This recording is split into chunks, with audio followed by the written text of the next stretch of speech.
Thank you, Ron.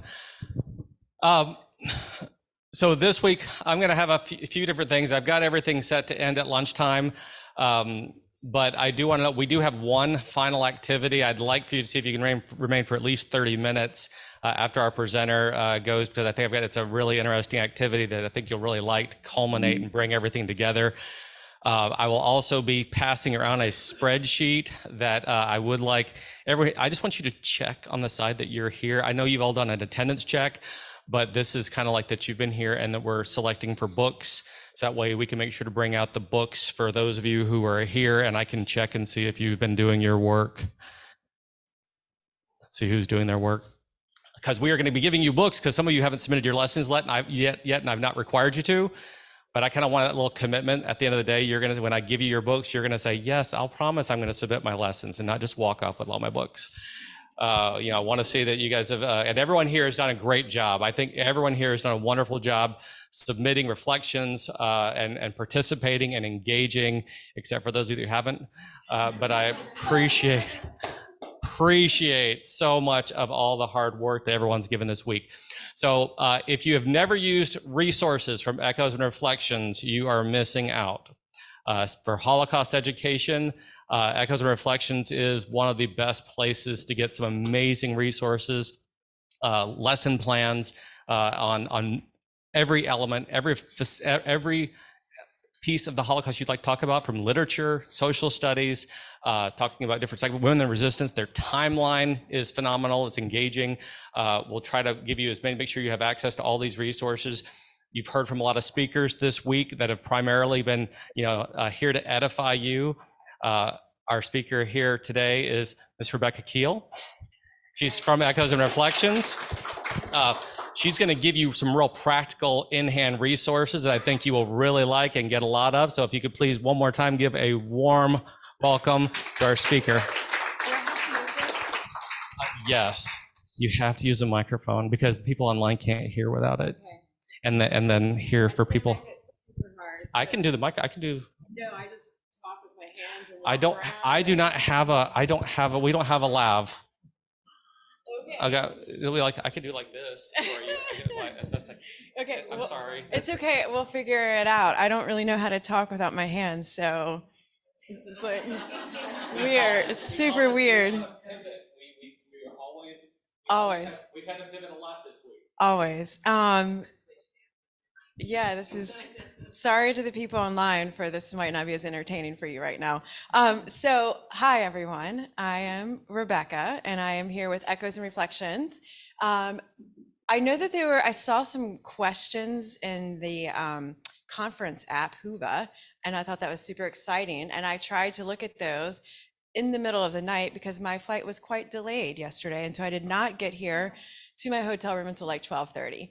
It was supposed to be like 7:30. So I did try to look at those questions though. I did hear that this is a common thing. So if I'm coming back to Florida in the summer, I should maybe book the earliest flight. Yes. I thought I did a good job because there was at least one more after me, but apparently not. Okay, anyways, so I am with Echoes and Reflections. How many of you are familiar with Echoes and Reflections? Oh, a good number. Okay. Let's start first by who that is familiar with Echoes and Reflections. Can you tell us what you know about it?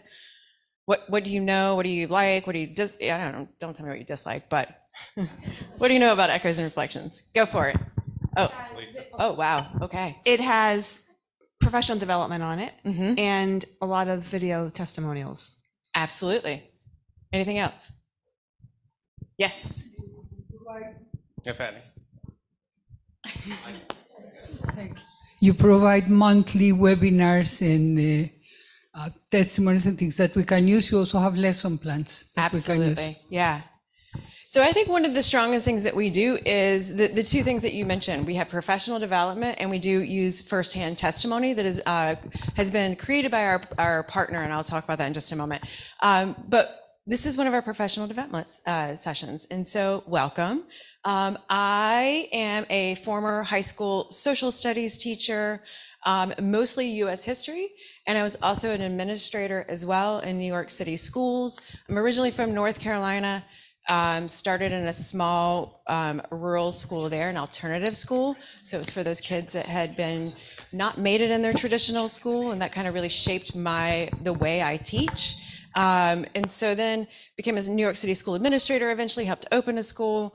Life unfolds in many different ways. I think we were talking about my resume. It's quite varied and all the things I do. One of the other things I do is I also help teachers design their classroom space so that their pedagogy will reflect actually classroom space. So, don't mean to not have you right here. Okay, so I live in New Orleans, and in that I do, I wear many, many different hats, and I bring that lens to my approach to Holocaust education. So I'm an anti-bias, anti-racism education as well, educator as well, provide professional development with teachers, with students. I also work with law enforcement, helping them recognize hate crimes and violent extremism. And so all of that is to say that that is the lens that I bring in to what we're going to talk about today as much as possible. I'm curious to know in the room, because I know Florida has some new Holocaust mandates and standards, and that really is it's now become like a K-12 initiative. So do we have any primary educators in the room? Okay. What grades, just so I have an idea? All grades, K through 12, and then as a part. Okay. First, fourth, and fifth. Fifth. Pre-K. Special education. Okay. All right. So I'm going to, in a minute, we're going to talk about our pedagogical principles. When we get to that place, I'm going to encourage the K-5 educators to look at another resource, but I do think it's of a benefit to all of you. And we created this in response to across the country, there's a growing request by state level governments to have K through 5 Holocaust education. And that's a unique window in, and we need to be mindful and careful of that. So when we get to that, help me remember to show you that. So I'm going to try to do two things. The way we do our workshops is we are very interactive. It's not about me, it's about you. I know I got the most out of my professional development when I was a teacher, if I was allowed to talk to my colleagues and really dig in. So I'm going to do my best to walk between the worlds of my laptop and things like that. If you have a laptop or a tablet, I would go ahead and get that out, because you're going to use, we don't print things. We used to, if you have been around for a while, Echoes and Reflections used to have this giant 3-ring binder. Does anyone still have that? Yeah. So my last year of teaching, I had a student teacher. She was one of my favorite student teachers that I ever had. She walked in one day super excited. She had just been to this workshop. It was an Echoes and Reflections workshop. And she came in with this giant binder. And she was like, "Where do we begin?" I'm like, "I have no idea." But now we have everything online, and we really want you to get familiar with the website while we're here. So if you go ahead and get that out as I move forward. So Echoes and Reflections is a partnership between these 3 organizations that you see at the bottom of your screen. It is the Anti-Defamation League. You might have heard of them. Sometimes we're out there advocating for civil rights. That's the work I do with law enforcement around hate crimes and violent extremism as well. I'm going to share something with you in just a moment that's for Florida specifically. USC Shoah Foundation was the foundation that was started by Steven Spielberg after he did Schindler's List, when we saw that there was a need to start to collect these stories, firsthand testimony of Holocaust survivors, and that has of course grown to other genocides as well. We have over 55,000 interviews, and we have taken that and created an educational arm of that so that we can create bite-sized clips for you to use in your classroom. It's quite an enormous resource and library, and it's really quite a moving project. And then our third partner is Yad Vashem, the World Remembrance Center in Israel. We also do highlight work that other people do, right? You're going to see me use today some resources from the United States Holocaust Memorial Museum. We are fully in support of you finding what works best for you in your classroom. Okay. Oh, wait. Oh, okay. I'll come back to, I'm going to go ahead and do this. Are they signing in with you? They sign in, when they log in, I get a list of everyone. Last year I sent the list. Okay, so they don't need to do this. You'll just send it to us. I'll send you the whole list. Okay, don't worry about that. Okay. Okay, so one thing I think is super interesting is that a couple of you immediately knew about our professional development. I love the fact that on the previous screen, we just updated this number recently. We have trained over 145,000 teachers across the US, and I love thinking about that, right? As a teacher, you are stepping into that now, let's say 146,000 teachers we've trained. Think about the ripple effect of the impact you have on the perspective that you're bringing into Holocaust education for your students. I just think that's really a powerful thing to think about. And I'm actually teaching one of our online courses right now, and I have students there from Greece, from Romania, one from India. So the reach is far and vast. And I think it's just exciting for you to think that you're a part of that as well. Okay, so here are our objectives. In the short time, I've written a full day agenda for you, and we're going to do it in 2 hours. So hopefully that'll work. We're going to explore a sound pedagogy. That's where we always start. It's at the heart of what we do. I think that makes this something that's my favorite thing that we bring to the table. We're going to look at instructional enhancements. We're going to look at some classroom-ready assets. We're going to do a lot of you learning and talking in your small groups. And then we're also going to hopefully enhance some of your personal knowledge, but it also sounds like you guys have learned a lot this week, and probably you know more than I do. Your agenda looks quite like, I wish I was here. We haven't done anything. I bet your brains are kind of like, oh my gosh, it's like probably a lot, right? And you're going to spend the summer absorbing it. And we always hope that when you walk away from an ECHOES workshop feeling more confident that you can teach the Holocaust. I want to hear from you. What are some anxiety? Why did you sign up for this week? This is this is an optional thing, right? You're not required to be here. Yeah. I signed up because I didn't realize. I signed up, well, because I'm like homeschooling. I think I feel like inadequate, like, oh, everyone else is educated, has such and such. But anyways, beyond that my insecurities as a homeschool mom, I am shocked at how much anti-Semitism, like growing up, I think it was always for those people over there in that little town where the KKK are, that little pocket of KKK people, or maybe there's some Nazi, what is it, in Germany, there's might be a pocket somewhere. But then to go on social media and everybody, my beauty bloggers, comedians, like I'm seeing it through my feed. I'm like, oh, but I love you. Why do you not like the Jewish people? Like, so what's like those, they're still, because, I have Colombian background. So I got the whole, oh, you're Mexican. Oh, you're Colombian. Oh, okay. Then drug dealer, so, and it's like, Yeah. Go ahead.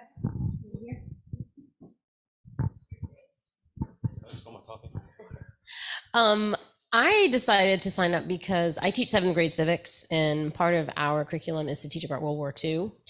And more so than ever this year, when we were talking about the things connected to World War II, my students, even my advanced students, had no idea what the Holocaust was. So I feel like we've lost that remembering piece to it. And, their parents are probably younger than me, but old enough that it boggles my mind why they have never heard of it. Yeah. So Folks online who I just wanted to share. Oh, yeah. To make sure we're including the please folks share. online. Renee online said, sorry, my thing shifted. I signed up because there is always so much to learn, and it is my duty as a human to learn as much as I can about this horrible period of time so that I can ensure that my students and anyone I encounter can learn from me. So I'm going to try to tie some of what you just said together. Research shows, and you can see this in Echoes and Reflections in our website. We have some articles about this, but you can also, I encourage you to look up the Pew Research Center, an article they did, where a research study where they looked at the more Americans know about the Holocaust, the warmer their feelings are towards the Jewish people, and other people that they think are different than themselves. What we know is that when you start to dehumanize one group of people, it becomes much easier to see another group and another group and another group not as full humans, right? And their full self. So by doing what you're doing, I have to hope and believe that we stop the escalation, the prevalence, the proliferation of anti-Semitism and other forms of hate. That is the only way that I get up and do the work I do every day. It's one conversation I have with one teacher at a time, one police officer at a time, one student at a time. Those things matter. So what you do matters. You're one of those 145,000. And so can you just think about the impact you have? It's far and vast. The more Americans know about the Holocaust, the warmer their feelings are towards the Jewish people and other people that are different than them as well. So that's my soapbox. But I think it really is the reason why you signed up for this week, right? So, okay. In your community, I wanted you to know this, that you have a local ADL office. Amanda Dawes is your education director. This is our No Place in Schools. If your school is not a No Place for Hate school, I encourage you to sign up for that. And I can drop this, I think.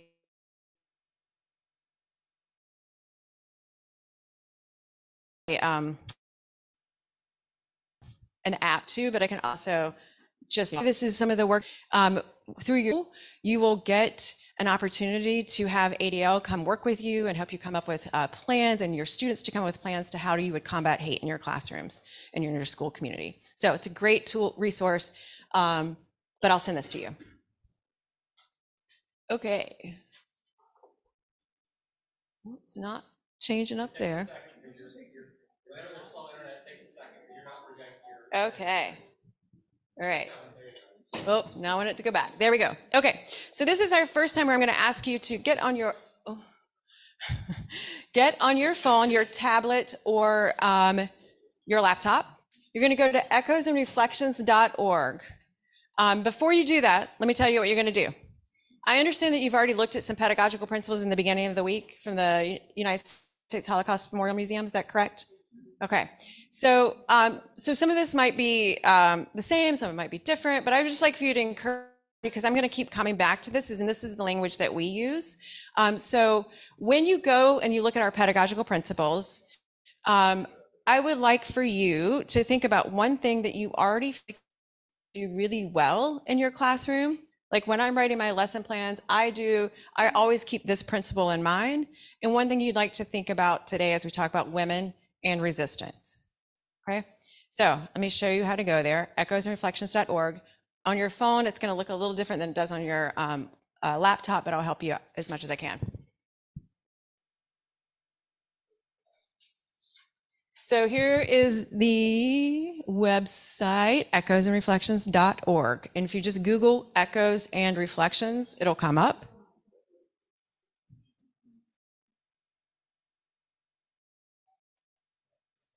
Did everyone get there that far? Okay, so then you're going to go to the Prepare section, which is up top on the website. And if you're in your phone, I think it's in the left little hamburger drop-down menu. Okay, so you're going to go to Prepare. And you're going to find the Articles and Essays. Articles and Essays. And then in the middle right here, you're going to see this resource here, Pedagogical Principles for Effective Holocaust Instruction. There is another way to access it, but this is the prettier PDF form. That's right, thank you. Okay, click on this. I'll come around and help you too. It's in the middle. If you're on your website, it's up at it's the top bunches of articles and essays is in the middle of it. Pedagogical Principles for Effective Holocaust Instruction. There we go. Does anybody else need it? Okay, you're going to go to the hamburger on the left, go to Prepare, go to Articles and Essays, and then Pedagogical Principles.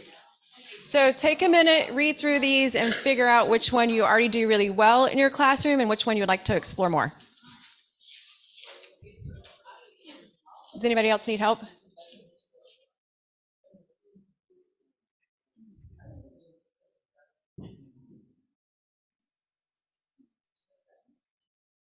And let's just take about 3 to 5 minutes. If you want to, oh, good question.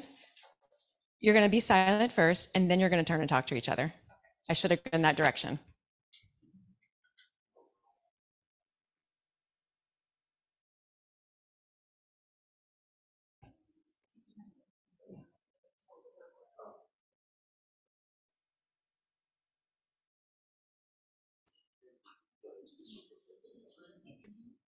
In general in our pedagogy or in terms of teaching? What do you want to answer? That's up to you. Where do you want to spend your 5 minutes of your time thinking about it? I would, I'm just thinking because yeah. I haven't formally. Oh, then there you go. Yeah, then I mean, what? I have in snippets. Okay, so that's a good question. If you've not taught the Holocaust in depth, or you've only taught, done it like in little snippets here and there, I'm talking about in general. What do you do really well already in your classroom?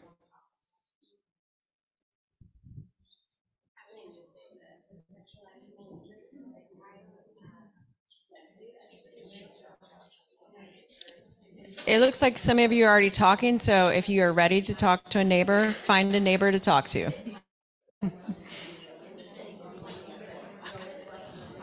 Did you want to join the table? You like help follow the directions? Okay. Okay. I want you to make sure. Yeah, I was going to make sure you. Okay. Talk to people. Okay. Okay.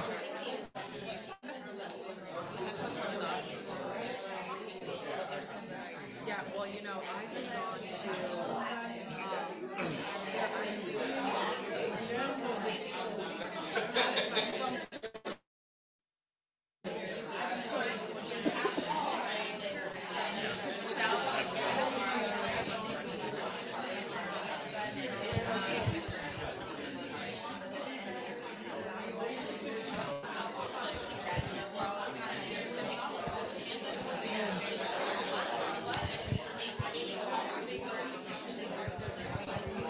You're going to go. I can show you when you're ready. I'll show you how to do it.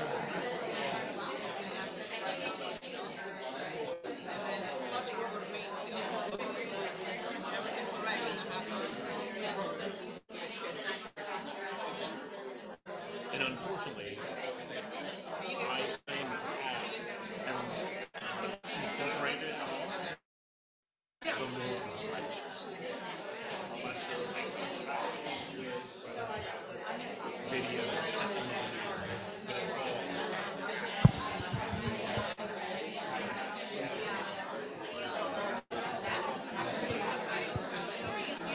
Tell me, you ready?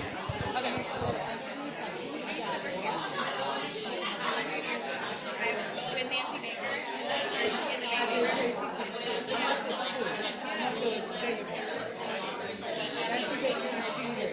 She is.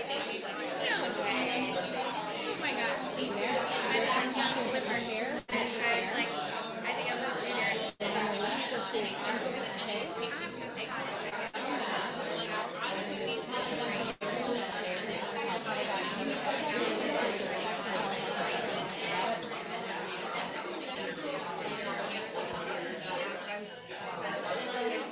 Are you ready to wrap up? Okay, ready to wrap up? Okay, so we might want to get the other mic ready because it's not about me, it's about you. So let's hear from you. There we go. I think I do well making the Holocaust relevant. And it's an intentional, not just the Holocaust, but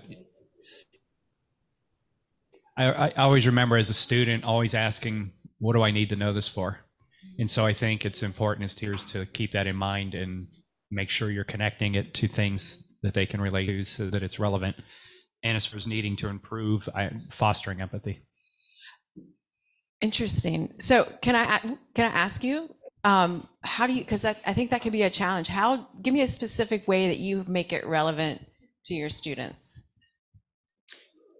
I will be honest with you. I think with the help of these guys here in the whole Upstanders program, kind of made it much easier for me to do that in the classroom. It kind of already, I didn't have to like search for ways to make it relevant because these guys do such a good job with Upstanders that I can pull that right into the discussion. That to me means you did a great job because you found the resources that you need for your students. I'm also curious as why you also think that you don't, that you need to work on building empathy, because I would think that those two things are connected. So I'm just curious where you think that gap is. You're maybe right on that, and I actually thought that maybe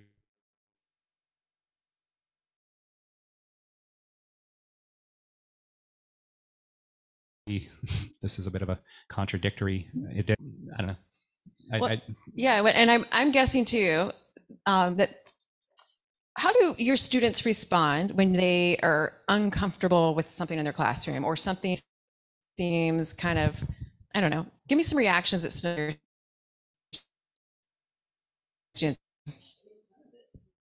Yeah. They'll make jokes, they'll laugh.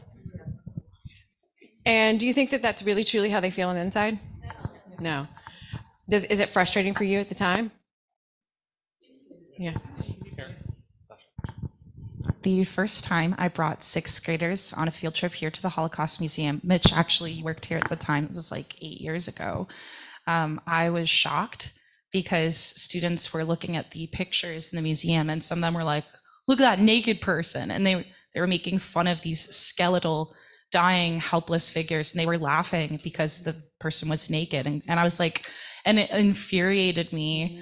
But I remember thinking to myself, it's not because these students are innately evil. They're not evil, they're ignorant. And they're here, and that's the first step. So the thing I said to them was, yes, he's naked. His clothes have been taken from him. His family has been taken from him, and his humanity has been taken. Look at his face again. Don't look at his body, look at his face. And they looked at his face, and they were like, Miss, he looks sad. And I was like, he is sad. Let's explore that. And we turned it into a discussion. But I really did go home that day feeling frustrated. And I was like, maybe I'm in the wrong field, because I was so hurt and so impatient with them for thinking that. You know, I was like, how can anybody look at someone in such blatant pain like that and laugh and make fun of their nakedness? So it's very hard to foster empathy, and it's very hard to make connections with students, but it is also, I think it's the most important thing you can do, and it's vital. You have to do that before you do anything else. Yeah, yeah. Turn that into a teachable moment, you know. Yeah, there's a lot of hands going up. I'm gonna, because she called you, because she mentioned you and your hand went up first. Can we hand it over here? Yeah. Mitch doesn't get that. Oh, never mind. Yeah, from a teacher's perspective, I think it's just important to remember, especially with middle school and upper elementary, but even with high school, a lot of those kids simply don't have the emotional toolbox to respond what we would think was appropriately. And our job at that moment becomes to help them to develop those tools, because I don't think they're responding in an inappropriate way out of lack of caring, but out of lack of knowing how to respond. But I also think, talking about context, that was true for people when these events were occurring as well, not just now as we're looking back on them. So it kind of helps to deepen our understanding and maybe our empathy for when people had to actually make choices about how to respond. So I think we could probably spend a long time on this, right? Did you want one more? Okay. So Here, hold on. She really wants yeah, I could tell. I was just going to say my students typically respond with a lot of questions. Like there's disbelief, obviously. Like they're like, "What? This cannot have happened." I teach at a private school, so I only have like 35, 40 kids at a time when I'm teaching this unit. But like you were saying, I don't know that they know that emotional capacity yet. But I will say by the end, they definitely do. Oh yeah, yeah. So I heard you say you see growth, right? Yeah. So we could spend forever on this, so I'm going to move us forward, right?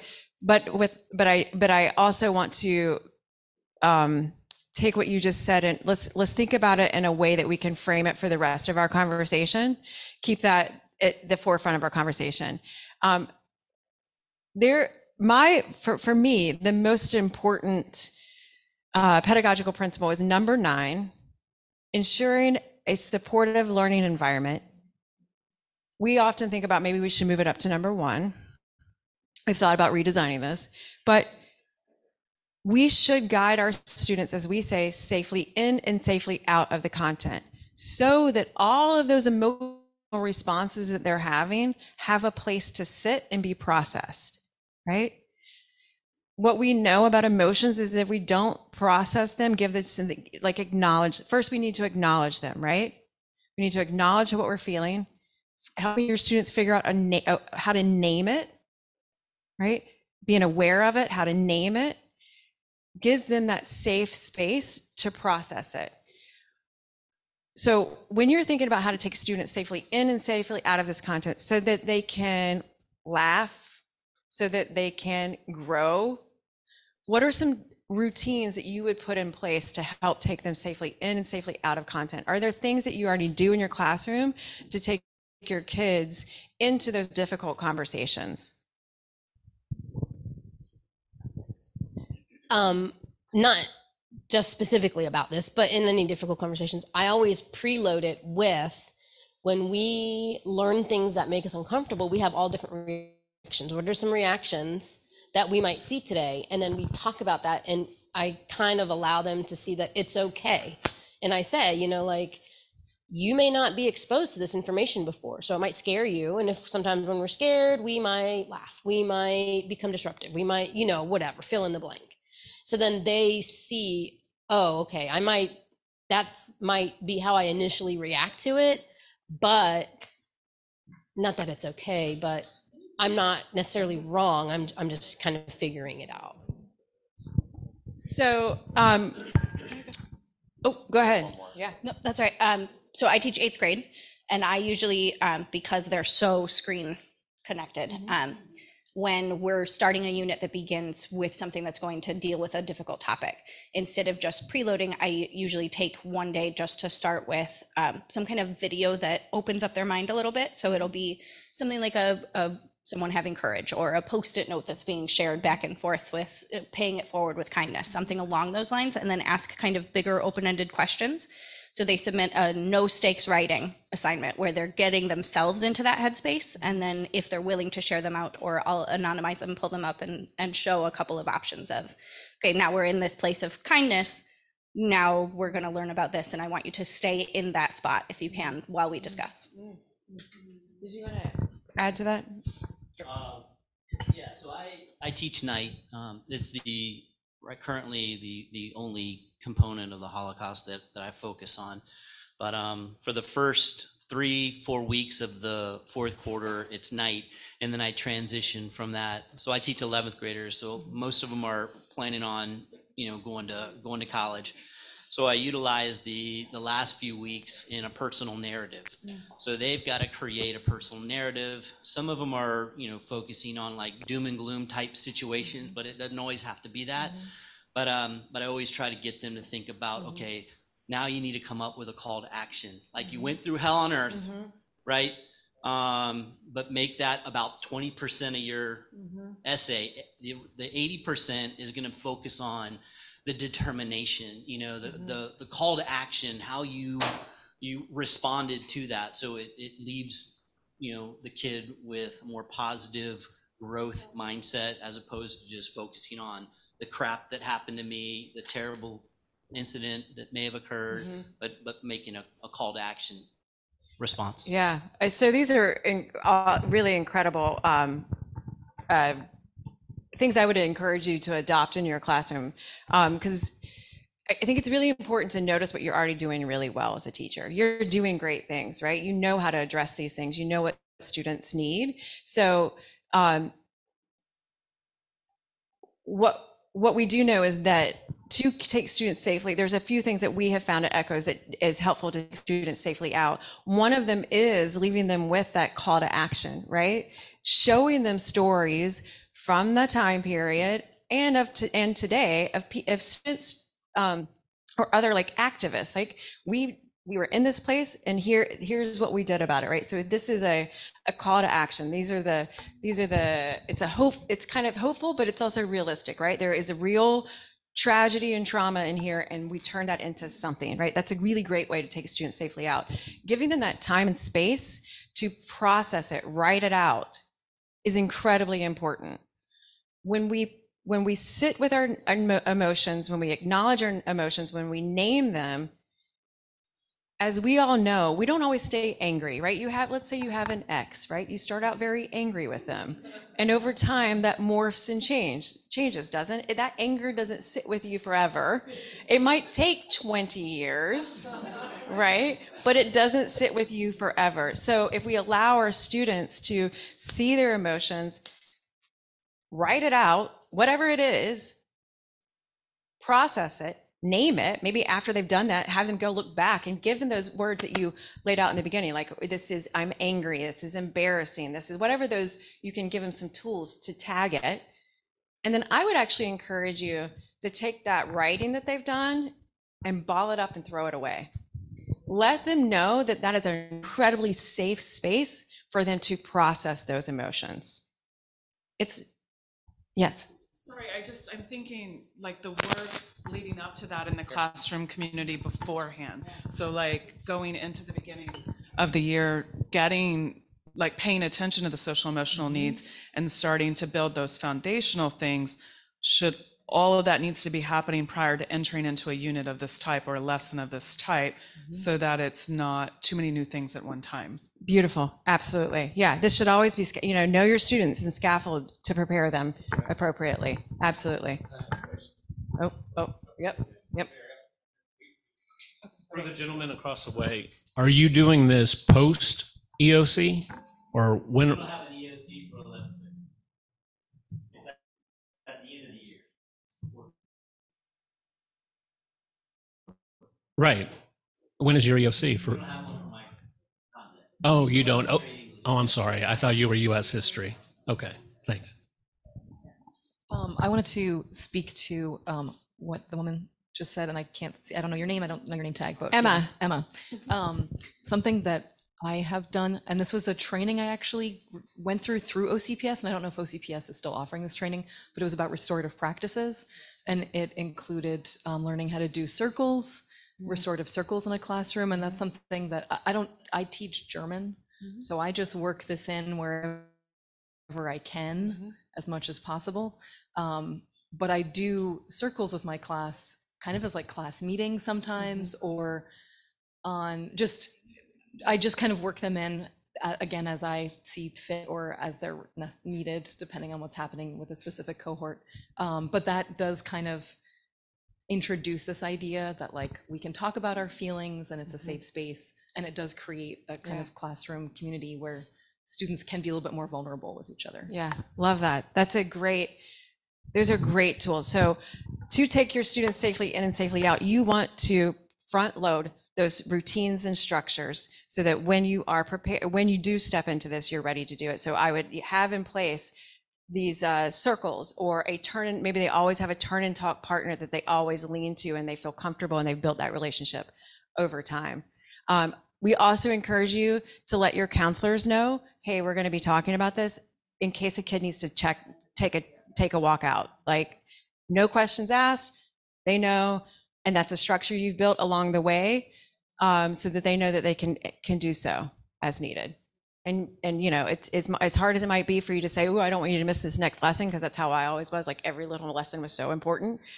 It's also important for them to take that break. So you're going to hear me come back to this. We want to take our students safely in and safely out of the content. And one way we like to do it at Echoes and Reflections is to really think about the human story that is at the heart of why we do what we do, right? By teaching that human story, that allows us to show these victims and survivors in their full humanity and all of their story that comes with that. So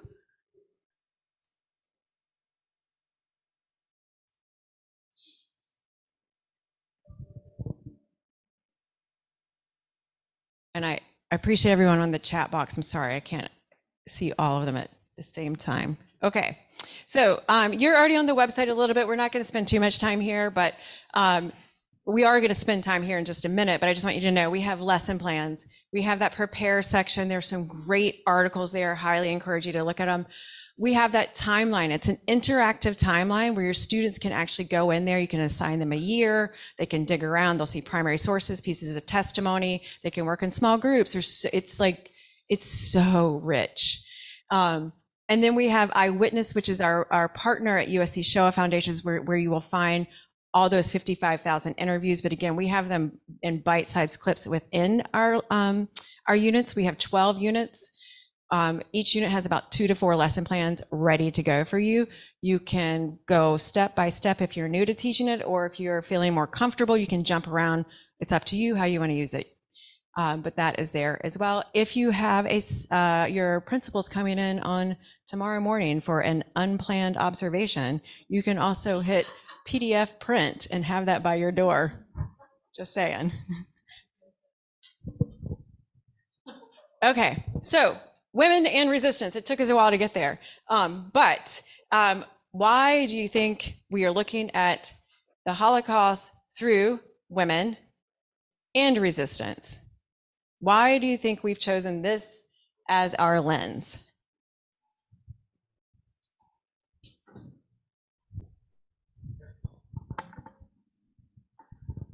This is just my personal opinion, that generally women are the ones that transmit the culture through oral tradition, and some people were saying that there were recipes that were being transmitted orally in some of the concentration camps. And so generally it is the women that kind of pass on that. And I don't know if that's the case in Jewish tradition, but in other traditions, it seems that the women are the ones that continue the culture and transmit that onto their children, and it keeps on going. So maybe it's just that they would have those stories, that they would keep them better. Yeah, I like that answer. Yeah, not that I like it, but that's a great answer. Yeah. I think women offer a unique perspective too, because I've heard stories of the Nazi soldiers falling in love with some of these women and actually marrying them. I mean, I don't know if they talk about these stories here, but that to me, it puts them in a more vulnerable position because it's male. Do you know what I mean? Like a power. Like, yes, I don't want to say they're weaker, but vulnerable. They're vulnerable because they have the children. We're delicate. Fine china. Fine china. It's delicate. It's easily hi, I'm sorry. I have hearing loss, so I just heard and didn't realize. Kimberly Dumas, I teach K through 12, but I've heard women be referred to as being delicate, and so we're easily breakable, but also put in the position that maybe a Nazi soldier, an SS officer, would fall in love and then have the power to marry someone like that. So that would be where the behind it. And I stayed up late last night reading The Tattooist from Auschwitz, so there was some underlying things in there. I've got another mark. So I was kind of considering this because women are often underestimated, and that's why they're usually really good choices for espionage, is because they don't expect women to be the ones like working them for information or anything. So I figured that's why we're doing that through this lens. Kind of, it might challenge the idea that we're delicate, right? Oh. Hate all these cords. I apologize in advance if it broke every Go ahead. Oh goodness, I'm alive. I know. I'm coming. Just give me a second. Sorry. It's all over the place. They say the men always fall for me. So. There we go. There we go. I'm going to disagree respectfully. I don't think of women as fragile or delicate. I actually think that it's the opposite. I think it's because women are strong, deceptively strong. And anybody who has gone through labor and delivery kind of knows what I'm talking about, especially before fentanyl. But what I really think is women, and we saw this in some of the testimony that we've seen this week, they were able to create normalcy. Even times of extreme abnormality and darkness, they were able to find little ways, little nuggets of hope to weave into their child's daily routine so that their life wasn't as hopeless and dark. And so I think maybe that's why this focus is on women, because they were able to create subworlds. You know, they were able to defy reality, and they were able to always sacrifice and put their family first to their own detriment. I mean, I don't know any mother in this room that, you know, if there's a burning building, right? They can only save one person. They're going to save themselves. They're going to save their kid. That's what you do when you're a mom, and you don't, there's no guilt associated with it. There's no, oh, you have to do this for me now. It's natural instinct. So I think it's the feminine instinct of protection and nourishment. And, you know, that's my baby. I'm gonna do whatever it takes to keep them safe. Not saying men don't have that. There are many men that do, and I'm blessed to be married to one. Mm-hmm. I'm not saying anything negative about men at all. I'm not that type of feminist. Just saying, like, go women, yay. That's all I'm saying. Yeah, go ahead. Well, I just wanted to simplify it, I think, not that anybody's answer is wrong, but I just think, why do we talk about this? It's because women had as much of an important role as men did when it came to resisting what was going on. Just to simplify it. Yeah. Let's take all of those ideas. Yeah, go ahead. I'm just real quick, I'd really like to make sure that as we're going around the room, just for like creating that environment that everyone feels like they're being heard, to kind of reference back to our online folks occasionally, because we've got, well, I hate leaving them out. Yeah, please do. Yeah. Go ahead. Are you ready? Yeah. Are they ready? We got a few. Let's see. Lee Online said, women are strong, but I believe men don't always believe that, so they will often have their guard down, possibly Nazis revealed more to a woman than to a man. Yeah. So thank you. I think so. Let's take all of those, because they could all be true, right? Because women are not a monolith, men are not a monolith, right? We're not one clump of, that's what diversity in human beings is important to acknowledge and recognize. So let's take all of those answers and move them forward. I'm sure in your own lives, you know who you are and how you are in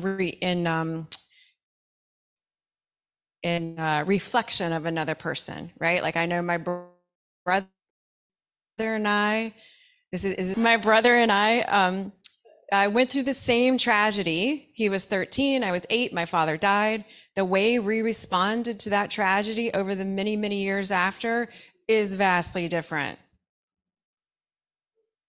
I would say that I was probably the stronger one of us, right? He's now 51, he now lives with me. And he's just now finding probably the strength that I found probably 20 years ago. So just, look into your own family and look at those differences and the nuances in those differences. So why this lens? So this is a very narrow, unique lens in. What do you see in this image?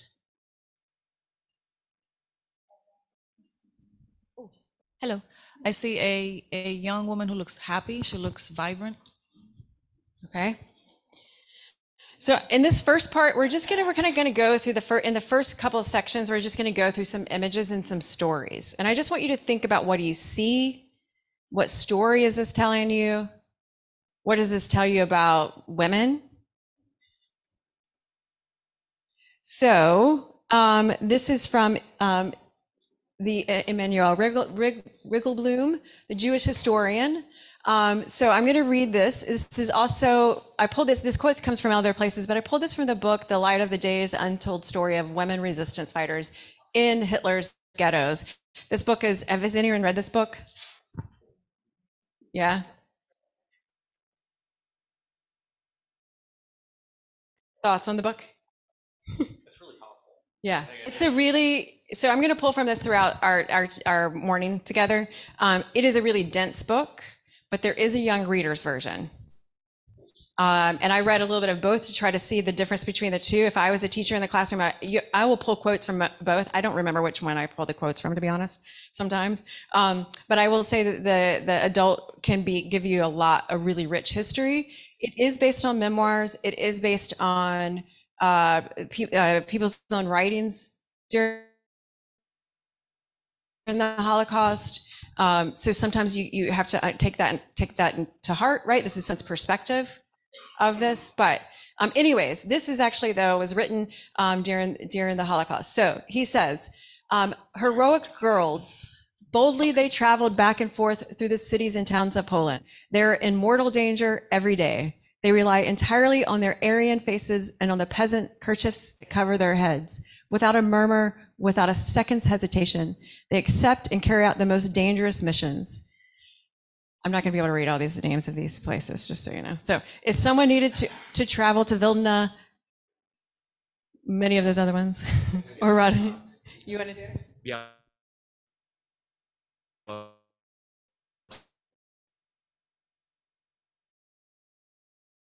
Stock. Yeah. Goods or money. The girls volunteer as though it were the most natural thing in the world. Are there comrades who have been rescued from Vilna, Lublin, or some other city?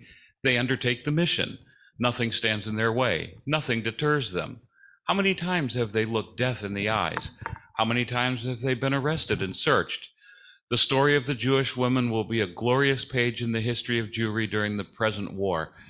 And the Heikas and Frumkas will be the leading figures in this story, for these girls are indefatigable.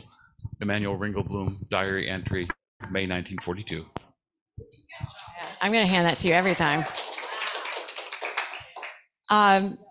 So what do you see in this this account in the moment, right? This is 1942. Do you want to answer? Well, I was just going to say, yeah, I always want to answer.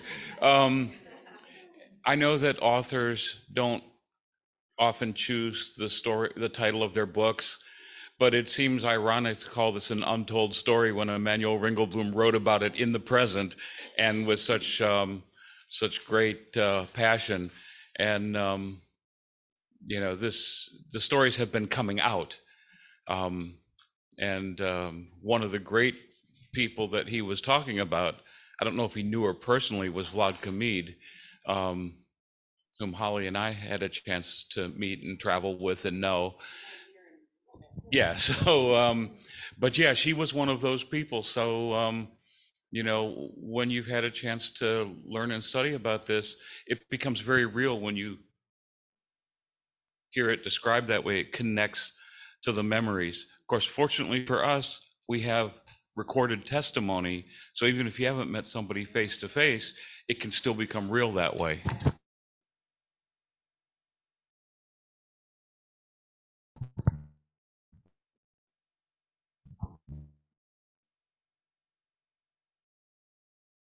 So for the web, whatever, this workshop was like in the shadows, right? Or someone's question was, okay, yes. So why were these stories not told? Why do you think these stories have not, or are not as well known, possibly? You said they're starting to come out more, but why do you think? Thank you. Why were they less prominent and often hidden? Why do you think these stories?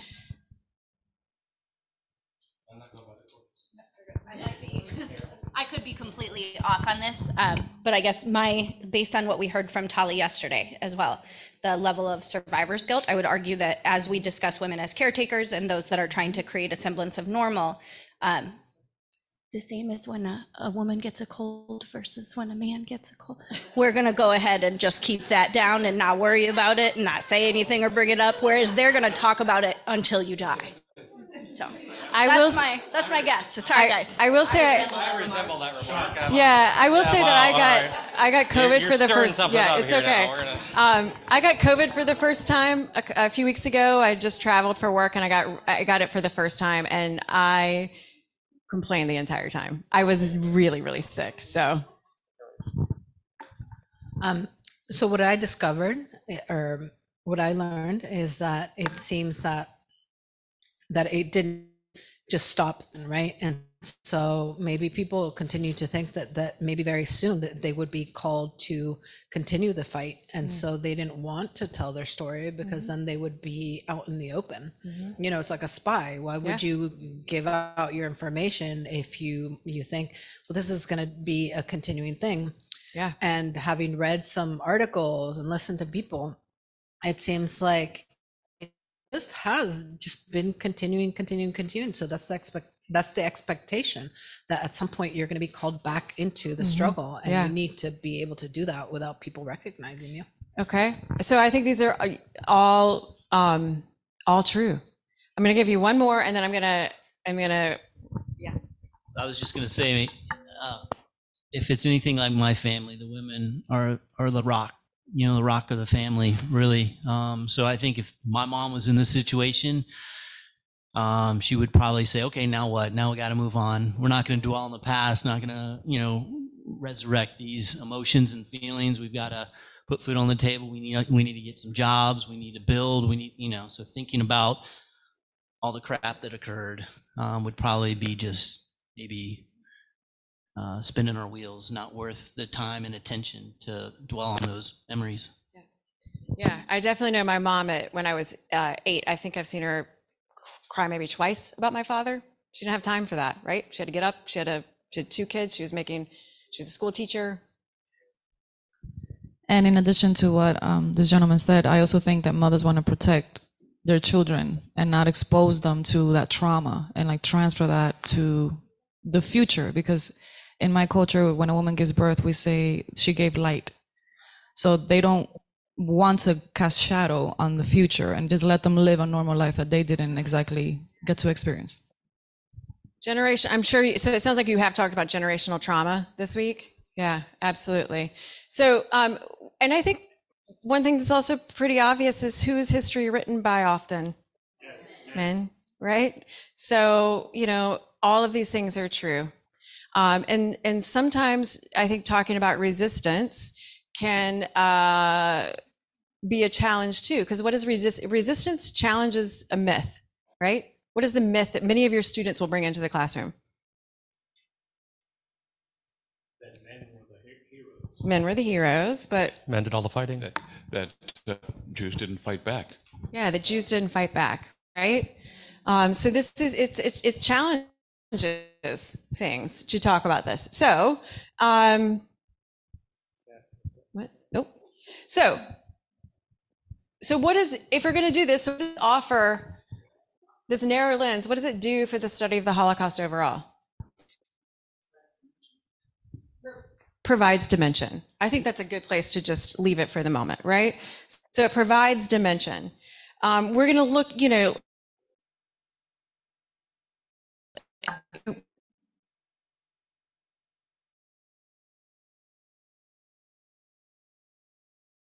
we really want to look at women in the ghettos and camps. We're actually going to look at women as, it's not just women with children, right? We're not all mothers. And we all bring that to the table too. So there are other, let's keep all of those things true. The way we do it is through various forms of media, resources, testimony, photos, diaries. Bringing all of that to light helps to really bring the dimensions of the human story, the values, the choices, and the dilemmas that women faced. Okay, so the Nazi final solution against the Jewish population was it? Sorry, just a little slow. Was intended as a total genocide.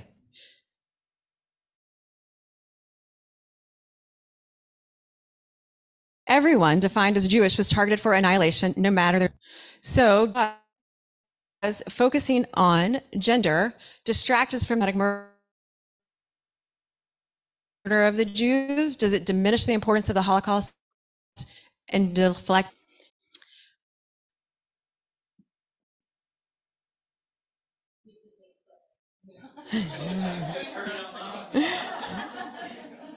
We're in between there, but we like to think that studying gender may lead to a richer and more finely nuanced understanding of the Holocaust, the dimensions, right? So we're going to look at a few examples. Let's start with just some images. We're just going to run through images at first, mostly. This is Jewish women in Nazi Germany. So it is not always good at that. As men were ousted from their jobs and threatened by violence, arrested or rounded up for forced labor, women became the breadwinners in Nazi Germany. Unmarried young women in Germany in the mid-1930s stayed with their parents rather than immigrating. Can you imagine some of those stories around those kitchen tables, right? Like who is going to go, who's going to stay? Sometimes I think about the, you know how teenagers are, right? There was definitely generational gaps at times. Right? So there's teenagers who are wanting to either move away, get up and pack away and go, right? And then there's parents who are like, no, this is our home. We've been here for 500 years. Why are we going to get up and pack up and move away? So I just think about those struggles and around those kitchen tables. I should maybe move first and then start talking. Yeah, exactly. Click early. Yeah. So in many Eastern European households, women were the engines of acculturation. So this pre-war acculturation of Jewish women in Eastern Europe provided them with important skills and contacts. I think this is really important to note, right? So, women in youth movements.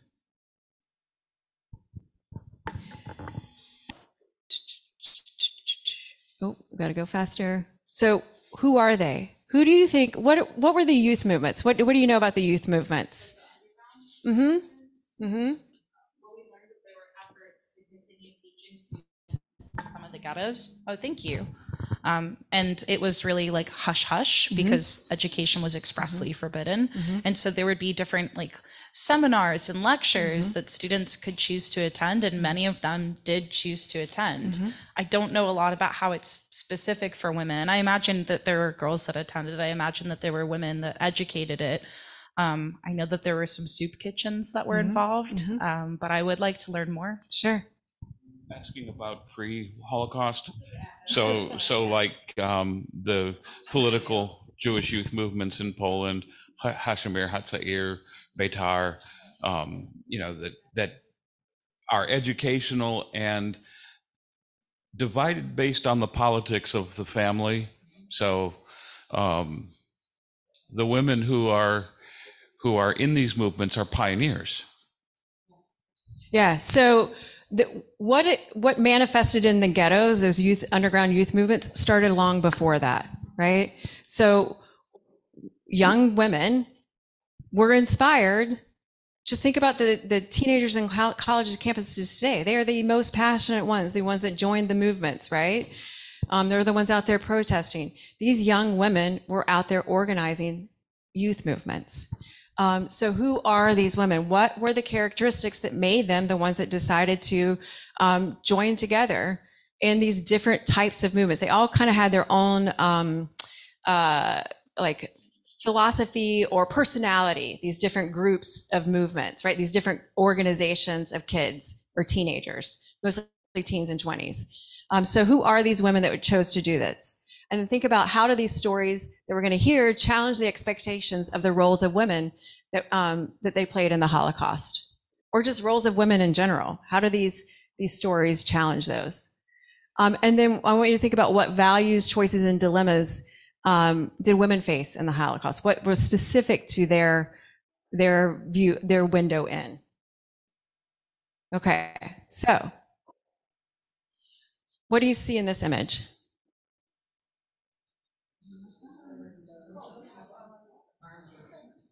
I heard, oh, they have a lot of weapons. Okay.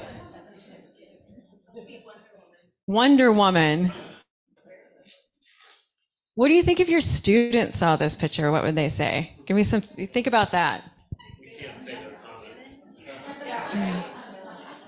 We can't say their comments. That's good. I asked my niece to share something with me. Her, I work on a whole nother Holocaust education program. Anyways, she read the book, she saw the performance.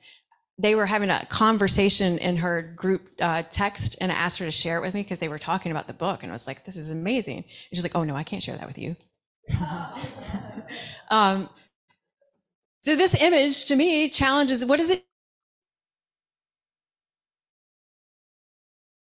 Challenge. Gender stereotypes, right? They don't look delicate to me. I'm terrified. Even the woman with the dress.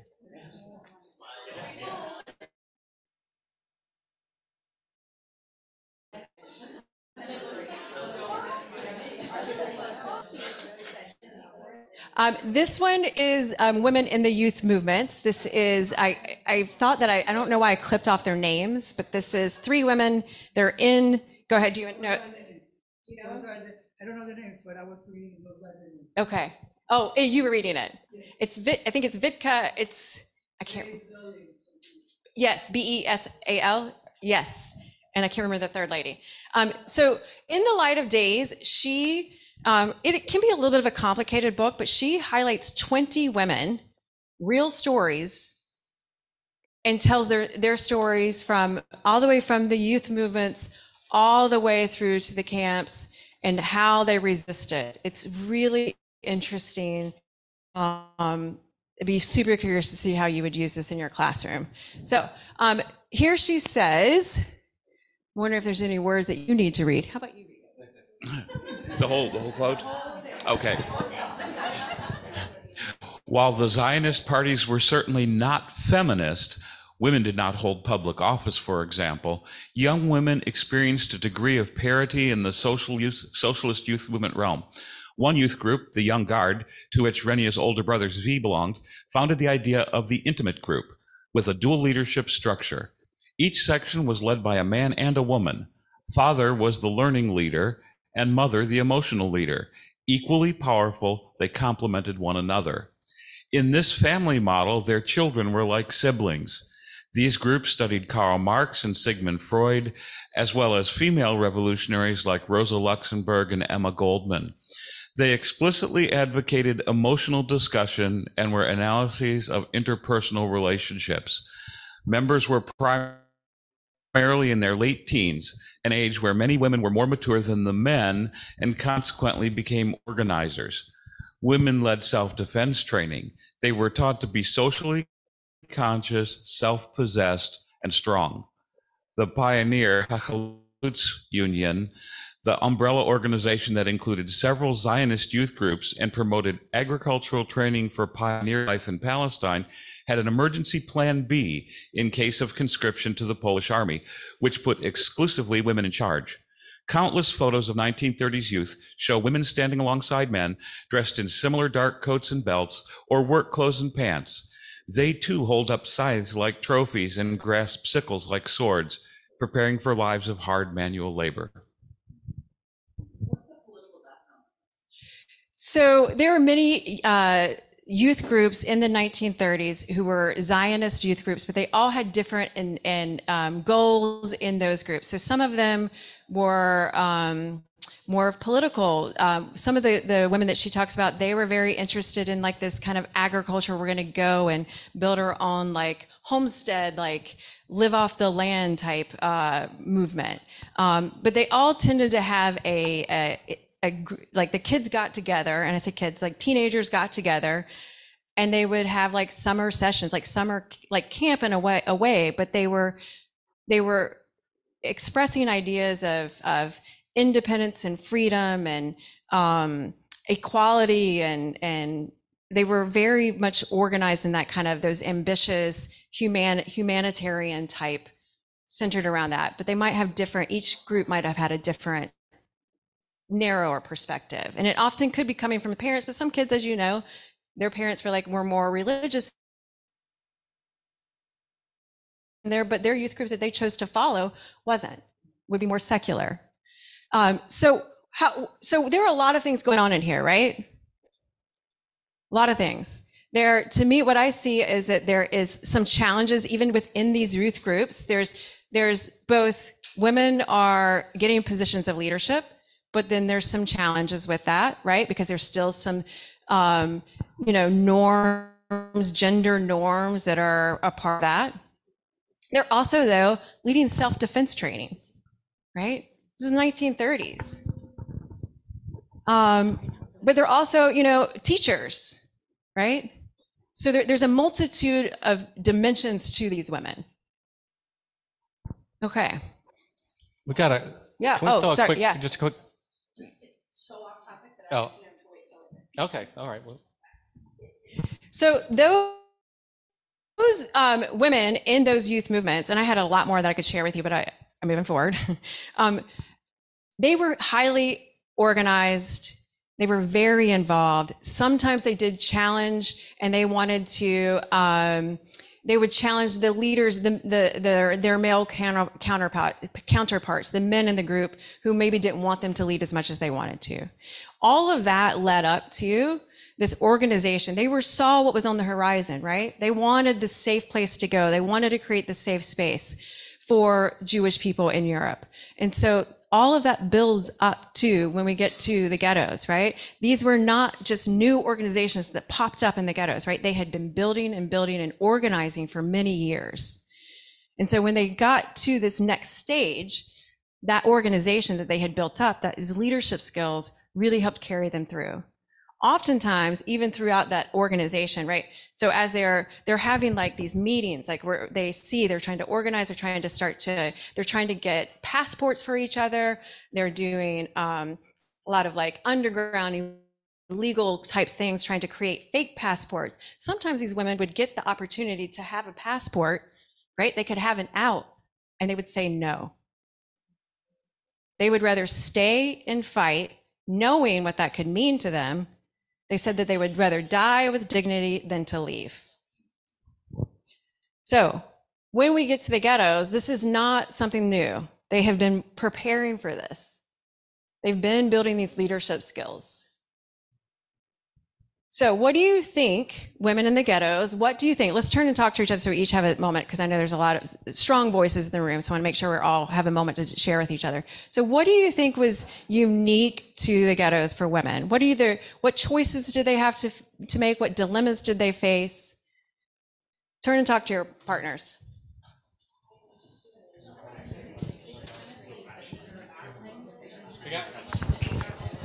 Just give me time to do the breakouts. Take a minute to do breakouts. Okay. In the Oh, Zoom, yeah. So they Okay. get more time to get adjusted. Okay. Yeah. This is the bane of my existence. Live is the but I have.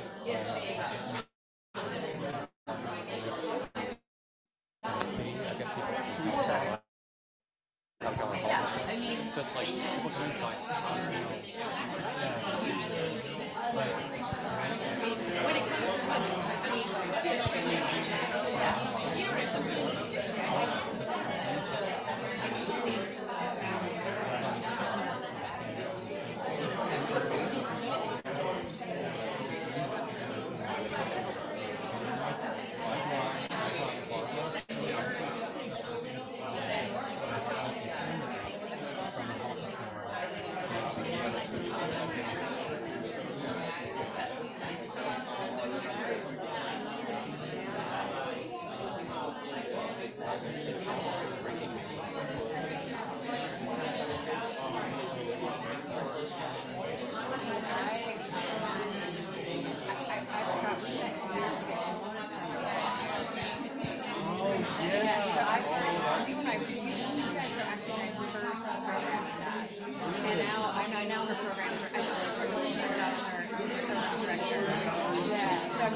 Cheryl Kalsik.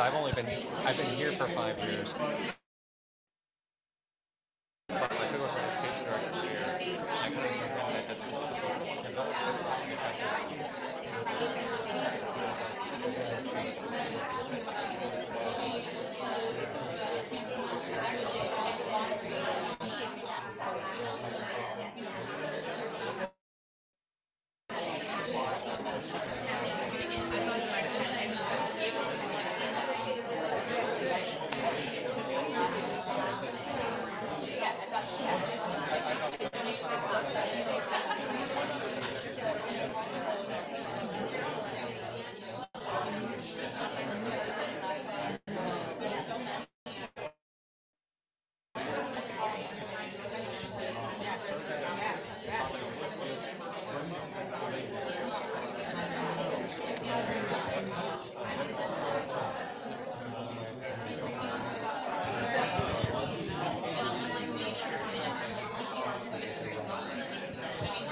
Okay, so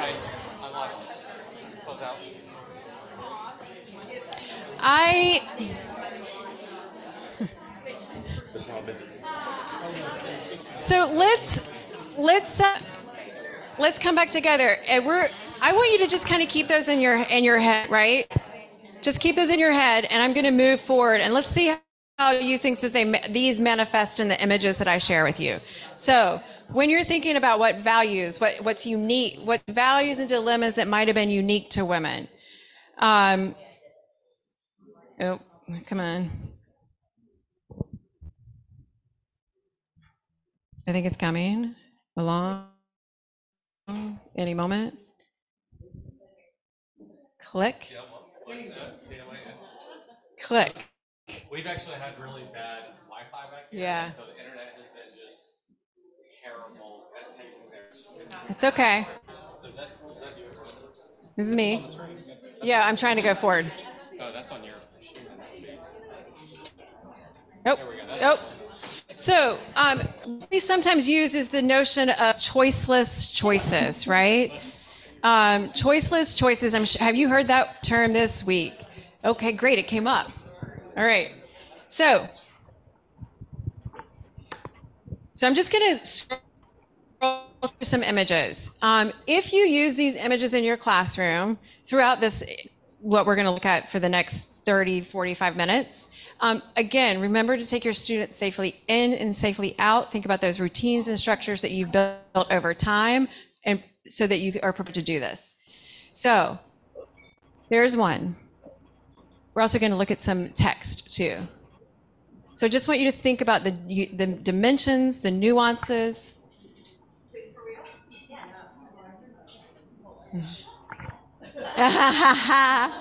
It's pretty brilliant, right? Mm-hmm. Mm-hmm.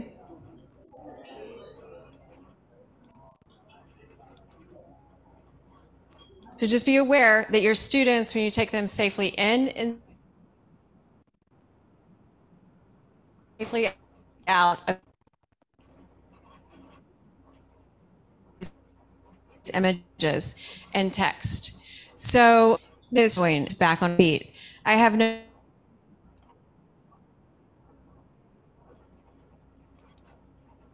heart. I have no pity. I eat anything that lands near me. I don't know what she lives on. She works the hardest and eats the least.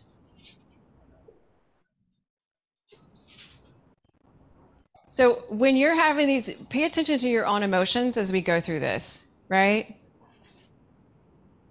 You might want to make a note of what you're feeling. So in this next one, selfish, what will the family say? I'm not worthy of my mother who works so hard. Other than the hard work at the resort, she also works for a woman who sells underwear in the street.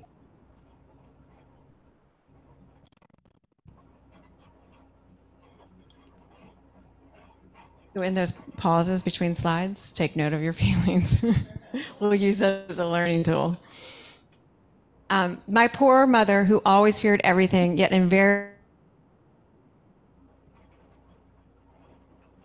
continued to believe in God, showed them, in spite of extreme nervousness, with fatalism and with heartbreaking, maddening logic, she spoke to us about her fate.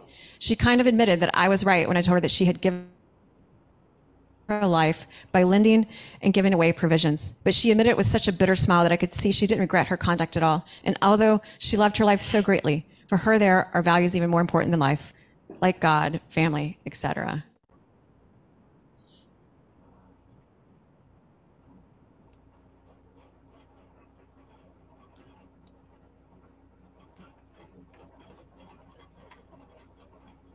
So again, take note of your feelings.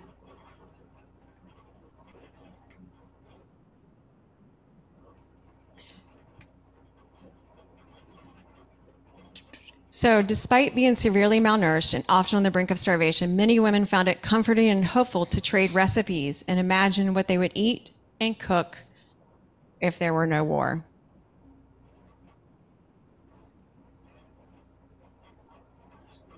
Mm-hmm. She said there's power in nourishing your people. I know that one of my brother, because he's going through his divorce, has moved in with me, and my niece is with me on his custody nights, and I will do everything in my power to make sure I feed them a home-cooked meal every single time. It doesn't matter how hard it is, because right now I know that's what they need, right? So among the Jewish victims of this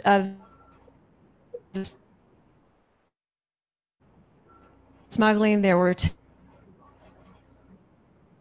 tens of Jewish children between 5 and 7. These women, what did you see in those different ways that they were responding? What were the values and choices they had to make? Here and then here. Thank you. So I proudly go to therapy, love therapy. And my therapist once said something that really stuck with me, and I think it's applicable to this, which is that now that I'm a mother, when I'm making decisions, it's not just making a decision for what's best for me or best for my son or best for my husband. She said there's this new thing called family. And I laughed at her because I was like, okay, I'm a family, whatever. And she's like, no. You have to think of the family as its own unit. And so every time you make a decision, you have to think, is this what's right for the family?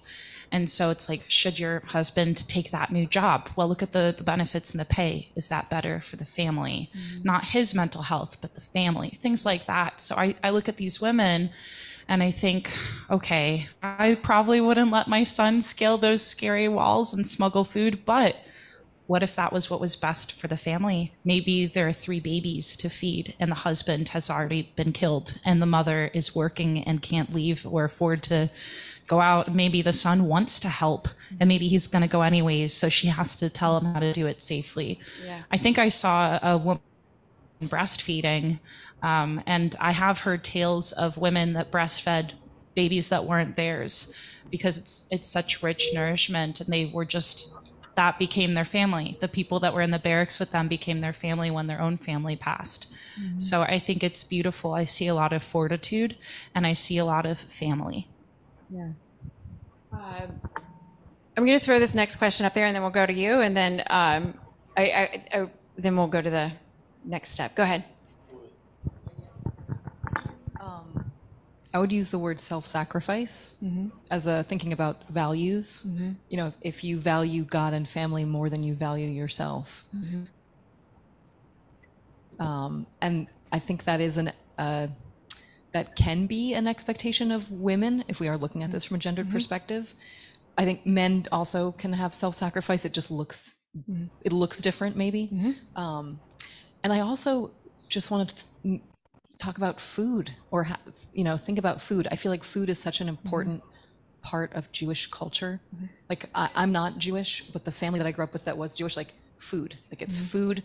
There's just food. And that also came up for me. I see some head nods there, and that's a part of many family cultures, right? Like sitting around the table, getting together. That's what humans do, right? That's how we connect with each other. And I think you're right to keep this in the historical context, right? So women were in very set traditional gender roles often, right? Those young women in the youth movements were challenging that. That wasn't the norm necessarily, right? So, yes, there are some expectations, and people did fall into those gender roles. So, as we move through, keep in mind what can we learn from the stories of these women about their struggle to retain their humanity and the humanity of others, right? It's not just about theirs, but it's about others as well, as people try to dehumanize them. Again, that's the bigger question. So, women as resistors. Okay, so this is from a Nazi commander, and this was his response to some of the women resistors that he met. They were not human, perhaps devils or goddesses, calm, as nimble as circus performers. They often fired simultaneously with pistols in both hands, fierce in combat, right to the end. Approaching them was dangerous. One captured looked timid, completely resigned. And then suddenly, when a group of men got within a few steps of her, she pulls a hand grenade out from under her skirt or her breeches and slaughters the soldiers while showering them with curses to the 10th generation. Your hair stands on end. We suffered losses in those situations. And so I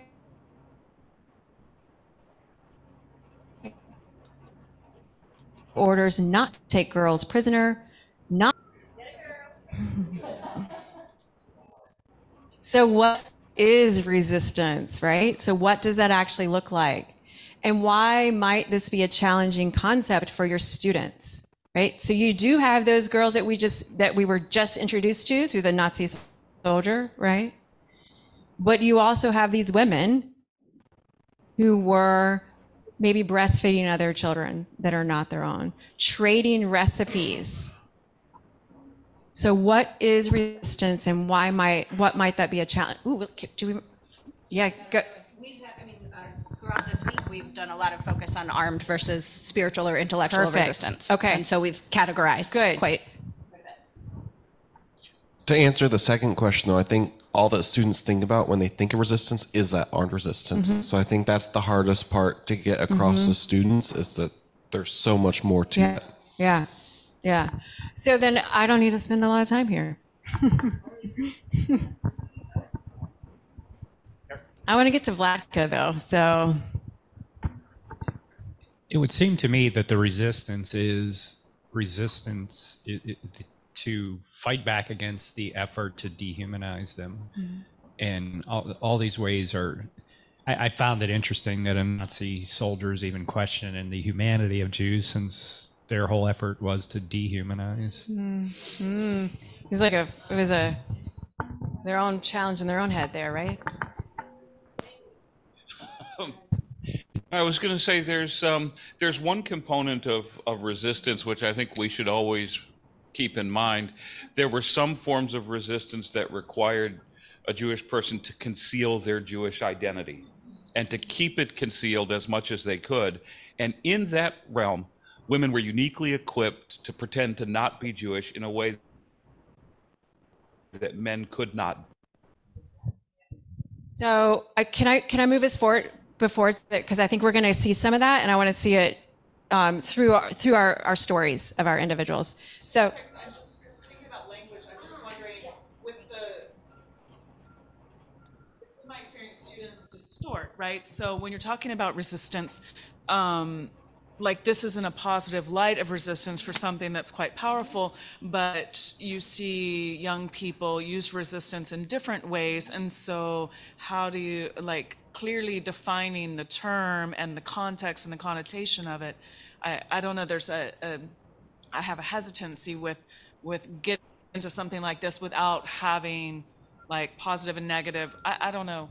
I think then you should go with your gut. What do your kids need, right? If you need to frame that for them and have that conversation, let them kind of unpack that and talk through it. Yeah, absolutely. So, all right, here we go. Oh, so slow. It's like a big reveal. It's not there.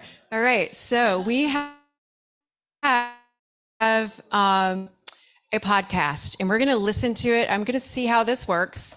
I don't think we're going to have time to listen to the whole thing. So what we're going to do is we're going to We're going to listen to it for about 5 minutes, and then I'm going to turn it off, although it's really beautiful to listen to the whole thing. And you're going to read the transcript.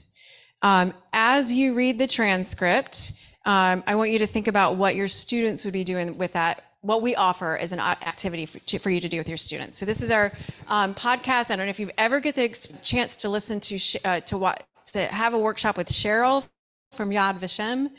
She's amazing. Oh, there's a lot going on. Yeah.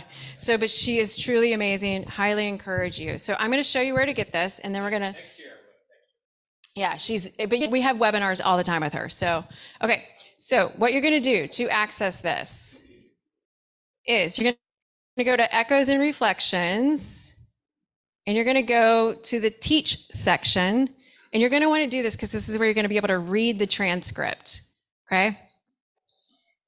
So go ahead and go to the Teach section on Echoes and Reflections, and then you're going to see on the left Podcast for Students.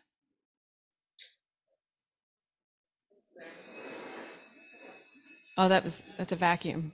Is that a vacuum? Okay, so The Human Spirit in the Holocaust, a podcast for students. You can get it in all your podcasts. I feel like I'm a salesman. You can access on Spotify, Apple Podcasts. Okay, so you're going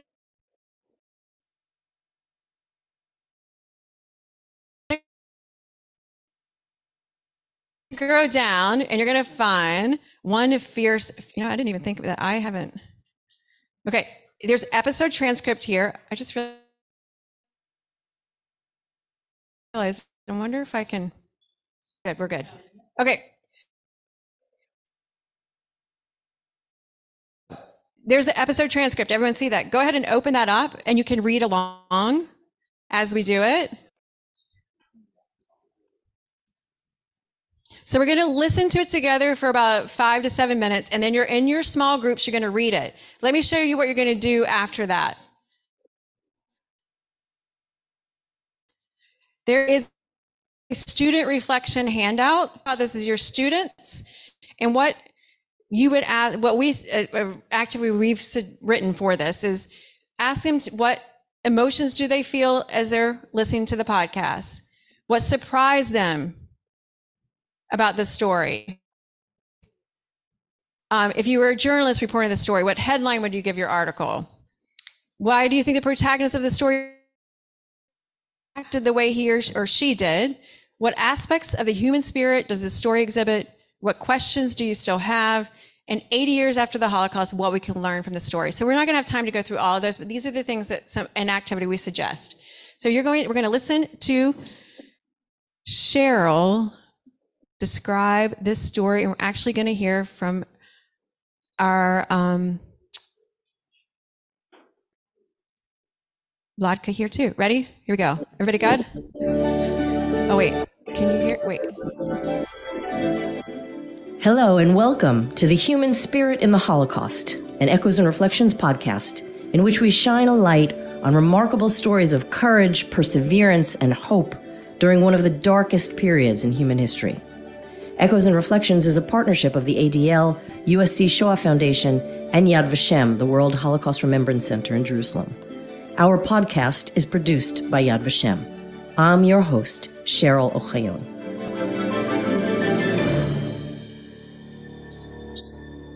Imagine this. It is spring 1943 in Warsaw. The scent of flowers is in the air. Local Polish people are strolling under a brilliant blue sky. An Easter fair with a carousel that plays music is being assembled in the center of the city. But World War II is raging in Europe, and not far away in the Warsaw Ghetto, cut off by high brick walls, the atmosphere is tense. A few hundred young Jews, most in their teens and 20s, have decided to fight against the German army, the most powerful army in the world. They have never held guns in their lives and have almost no weapons or ammunition, but this doesn't stop them. Together, they have created the Jewish Fighting Organization. They have been pleading with the world for rifles, explosives, anything to help them fight. These young people, together with a parallel fighting force called the Jewish Military Union, are about to launch the first, largest, and most famous civilian uprising in the history of World War II against the German army. This uprising will be known as the Warsaw Ghetto Uprising, an unequal fight that shattered the limits of the imagination. It is dawn. A young woman sneaks into an alley near the ghetto wall, known to be a smuggling area, where the police and factory foremen can be bribed. Barely out of her teens, she is dressed like a shopkeeper to evade suspicion. She approaches the ladder that has been propped up against the wall for the smugglers. She is carrying a parcel that looks like a package of food, but it is actually something else. These were packages of 5-kilo dynamite put in greasy paper to look like I'm smuggling butter. Usually the smugglers paid a certain amount of money, the foreman, and he was staying near the ladder, and they gave him the money, went up the ladder on the other side and jumped on the other side of the wall into the ghetto. And the smuggle was going on, and it was my next, and I gave also the money the foreman, and I went up with my package. It was not suspicious for them. And while I was on top of the wall, shooting started. And I was on top, and shooting started to come closer. The foreman snatched away the ladder, and I was not able not to go back to the Polish side, and I didn't see anybody on the Jewish side. And I was afraid to jump, not knowing too much about dynamite, that maybe this can explode. So I was on top, and the shooting came closer, and I was sure that I am done. But suddenly, the two people who were waiting for me saw me there on top, and they made a human ladder from the ghetto side and brought me down, and we ran away just in time. This sounds like a scene from an action movie, but it's a true story. The name of our heroine is Vladka Mead. Vladka was born Figala Peltel in Warsaw on December 29, 1921, the oldest of 3 children. Her family was lower middle class, close-knit and traditional. They observed the Sabbath and Jewish customs, but were not very religious. When she was 17 years old, the Germans invaded Poland. Vladka, who had fair hair and blue eyes and spoke fluent Polish, quickly realized that this worked to her advantage. Jews in Poland were subjected to humiliation and abuse in the streets by the brutal German occupiers. Vladka's father was beaten up for being Jewish, but Vladka could convincingly pretend to be Polish. She went to rich neighborhoods of Warsaw to trade household items for food. In December 1939, when the Jews were forced to wear armbands with a Jewish star, she dared to take hers off. Warsaw was then home to the largest Jewish population in Europe, with over 375,000 Jews. In the fall of 1940, the Germans created a walled ghetto, imprisoning them. Though they constituted 10% of the population, the Jews were confined to 2.4% of the city's area. This resulted in horrific overcrowding, especially since tens of thousands more Jews were brought in from neighboring areas. At its peak, some 440,000 people were forced to live isolated behind the ghetto walls, 7 to each room on average. Disease quickly spread. Food and heat were limited by the Germans. The Warsaw Ghetto, like others of the over 1,000 ghettos created during the Holocaust, became a death trap. Jewish life became desperate. Vladka's father contracted pneumonia and died, age 47. Vladka had been involved in youth movements even before the war, but now they took on greater significance. After Jewish schools were closed by the Germans, young people defiantly continued their education, gathering secretly to listen to lectures, read literature, and hold seminars. They created children's corners and gave lectures to the adults. Vladka, too, participated in this cultural resistance. But I still remember the atmosphere, the uplift, that in the ghetto was so much starvation and the typhoid epidemic which started, and hunger and misery. We were talking about literature, And a young girl was talking to older people, and they were listening. And somehow it was the thought, the hope that this will pass. It is a time that will not remain forever. And this kind of hope was constantly in the life of the ghetto. Vladka drew inspiration from her mother, who sacrificed much to enable her family to survive. She ate less so her children could have more, and sold household items for food. It was important to her that her son Chaim had a bar mitzvah, a Jewish rite of passage for 13-year-old boys where they read a portion from the Torah. With no money to pay for a teacher, she traded part of her bread to pay him, though she herself was starving. She was a model of resistance. Vladka greatly admired the inner strength of her mother and women like her, whose subtle yet persistent determination enabled them to resist the Germans in their own quiet way. In the fall of 1941, rumors reached Warsaw of Jews further east being murdered by the Germans en masse. At first, no one understood that the entire Jewish population of towns and villages was being deported to their deaths. They didn't believe this could occur in Warsaw. After all, it was the capital of Poland and a thriving metropolis. But in the summer of 1942, when they witnessed how almost 300,000 Jews were forced into cattle cars, the rumors were proven true. They later learned that these Jews had been taken to the Treblinka death camp, never to be seen again. Youth movements decided to fight. Vladka's mother, sister,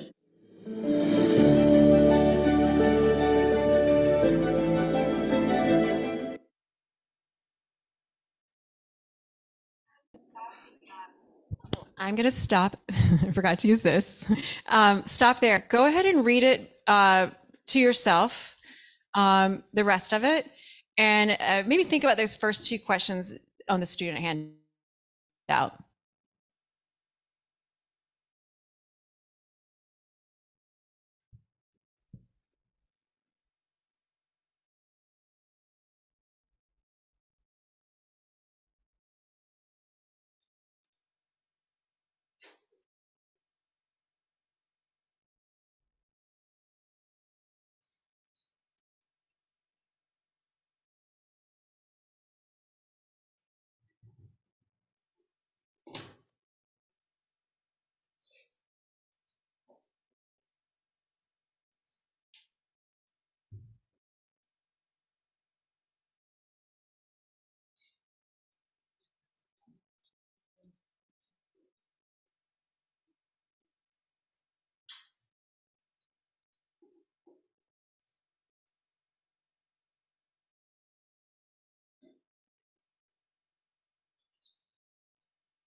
So, are you almost done?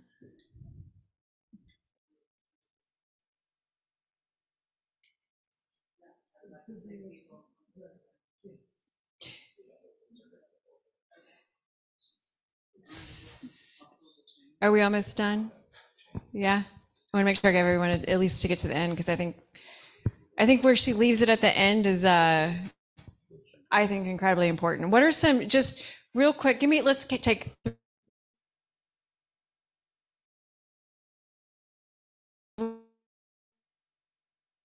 three things that you took from this and possibly. Yes. Ben, who is somebody that helped her. Yeah. And you see that a lot. Like survivors will marry other survivors or other people that they met in the camp, or other people that have suffered the sort of unspeakable evil. And I would love to talk with my students about that. Like, what do you think attracts survivors to other survivors? How do they derive strength from each other? What sort of unspoken things do they communicate about? So that's something I found really interesting and also very sweet. Yeah. And I will say, when you talk about connecting with your students, kids love a good love story, right? I haven't, go ahead. I haven't heard from you yet. I was born at a displaced persons camp after the war. My parents met in that displaced persons camp. And when I do presentations, I do talk about love stories, and the kids love it. So they always, it has, and I'm not going to take the oxygen out of the room, because I can talk for a long time, and I won't. I know. But I just want to say, when these people lost everything and everyone, and they had nothing, and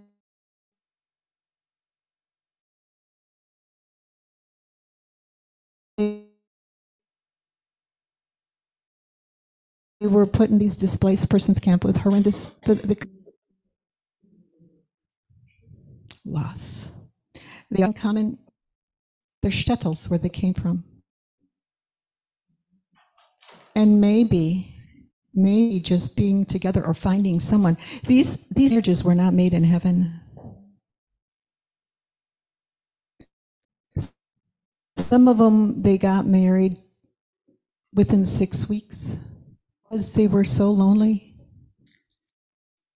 And they needed somebody grieving, because all their feelings were shut down.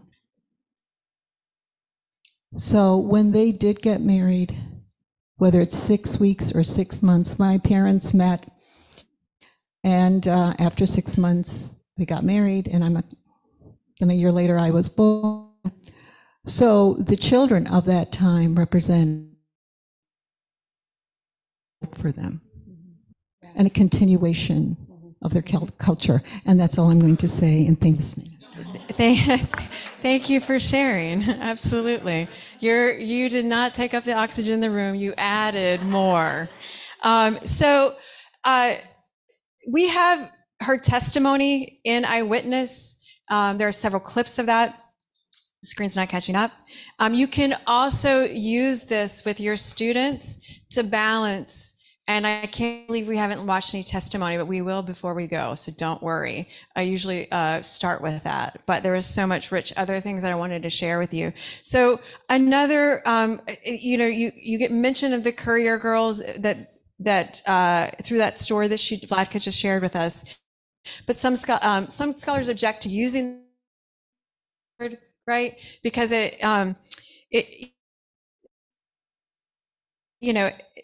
it sounds trivial, right? As you'll see here, in fact, these women were weapons smugglers, intelligence scouts, and connectors. Girls is also considered to be belittling by some. While there were some teens, most couriers were young women around age 20. And as we can see that you know your teens, right? They're pretty strong. So I'm not gonna, I think we just already went through this. I'm gonna go through the slides. So who are these women? I want to leave you with a couple of other women that you can highlight and some resources I want to make sure you know that are there. And then I want to leave us with the lens. Come on. So who are they? Keep that in mind. And then how do these stories counter the narrative that Jews do not fight back?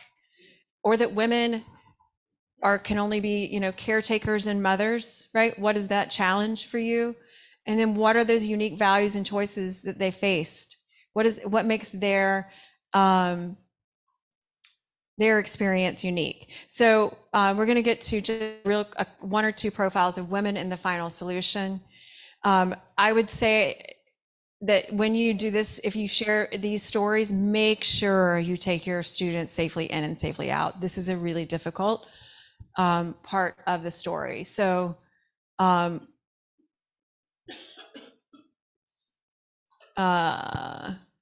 just going to kind of run through some. I want to get to, because women were uniquely targeted in the camps, right? In the death camps. If they had children, they're not useful in any way, right? And so choices had to be made in split seconds.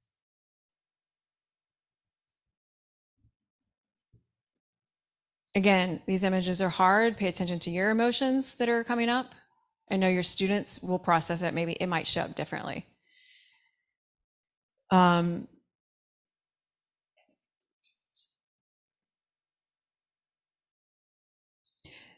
This is one of my favorite activities that we have in Echoes and Reflections. We're not going to have time for it right now, but I would love for you to think about, to share this with your students, right? So how do you hold on to your humanity in this moment? We have, this is in Unit 6, Lesson 2, the unit on liberation. This is a student handout called Artifacts Related to Liberation. And you'll see this is called Precious Items by Rivka. It's a cloth bag containing soap, a sponge, a toothbrush, a button, and a tiny piece of lipstick wrapped in paper.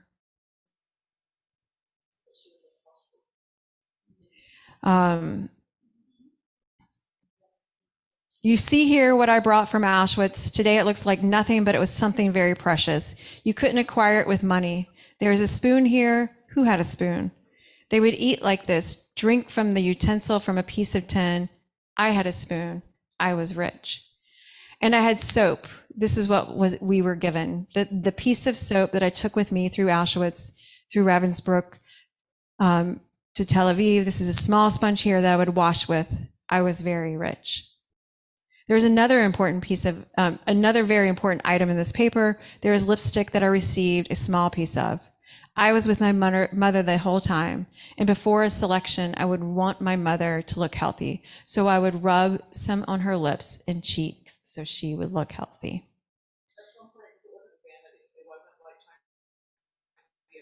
Mm-hmm. Mm-hmm. And we do have a story in our, I don't know where, I don't have it up here, but of a young girl who actually did brush her hair to continue to hold on to that humanity, right?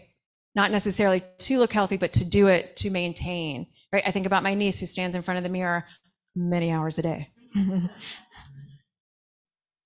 Okay, so I want to leave you with this portrait of Allah. Allah, and this is from the United States Holocaust Memorial Museum. They have a great online exhibit on women in the Holocaust. So this is, it says, after being deported to Auschwitz, Allah took her fate into her own hands. Upon arrival, she was assigned to forced labor at a nearby armaments factory. After learning they were going to be killed, Gertner, along with fellow female prisoners, began smuggling gunpowder and explosives from the factory with plans to destroy one of the crematoriums. During the uprising in October 1944, the prisoners killed 3 guards. They also set fire to Crematorium 4, making it inoperable. The guards crushed the revolt and killed almost all the prisoners involved in the rebellion. The Jewish women, including Gertner, who had smuggled the explosives into the camp, were publicly hanged in early January 1945. So again, pay attention to your emotions that just arose during that. Okay, so we have many more. This is a full day workshop that I'm cramming into 2 hours. This is a great resource on Yad Vashem, the women who rescued. So I would encourage you to do this with your students. You can have them take a profile in small groups and get to know some of the women of the righteous among the nations. Over half of them, it says there were women. So that's a great tool for you to use. But I just want you to think about, we're not going to do the jigsaw. Doop, doop, doop. We're moving fast. Again, why lens? Based on what we just saw, all those things that we just saw, the profiles, the images, Vladka, why this lens? And did studying the Holocaust through the lens of the role of women lead to a richer and more finely nuanced? There's kind of an assumption in that question. Sorry. What do you think? Did it? Think about it for yourself. But I think let's leave it here. What outcomes do you hope your students would have by using this lens? By looking at women in the Holocaust, I think what we can see is the hope for life after. Like the step, not lose what makes you human, to not lose our culture, to not lose who we are. We can still hold machine guns and nurture our babies and try to be a community of people. Like they didn't want to lose community. And I would say that there's machine guns and explosives and, stories of them blowing up like train routes, and we're to hold on to that humanity, preserve that humanity. I was just gonna see if there's somebody we haven't heard from. Yeah. Anyone? Somebody who wants their Yeah. stipend. You're all going to be hitting me up for books in about 5 minutes. So, and I already get people who are saying, "I was here all week," and I'm like, This is about your students, right? This is the last. What do you want your students to walk away? This is a unique lens. What do you want? Go ahead. When our homeschool community visited the memorial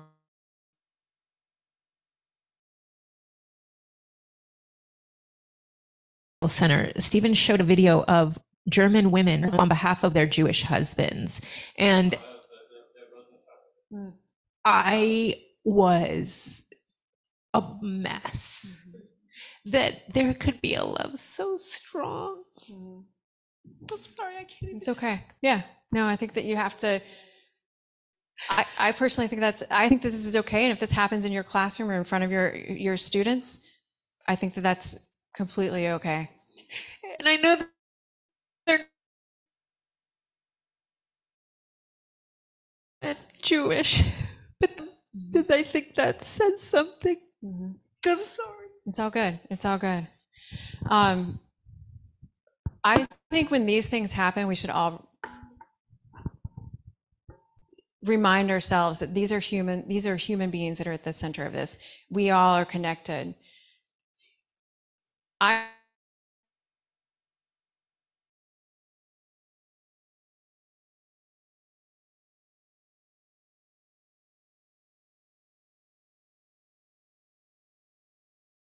encourage you have had an intense week.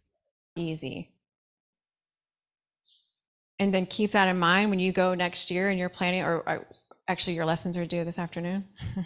Well, they got. I'm giving them. Yeah, I'll tell them in a second. So when you're writing that and thinking about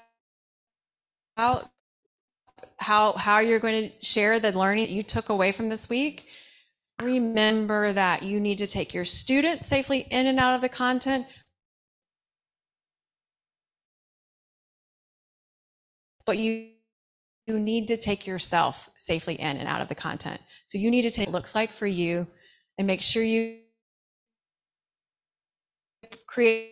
I would encourage you when you're teaching the Holocaust, right? Like it's been a thing all week, and I just felt like that was the missing piece. Yeah. So thank you for it's good that you're done. Absolutely. So I think we have a minute, and let me see if I can get to Vladka. Eyewitness, it's there for you. Your students actually have access to it. You can create groups for them and assign them videos. They can choose their own. It's all free. Everything we do at Echoes and Reflections and our partner at USC Shoah Foundation is always free, all of our workshops. But there's a...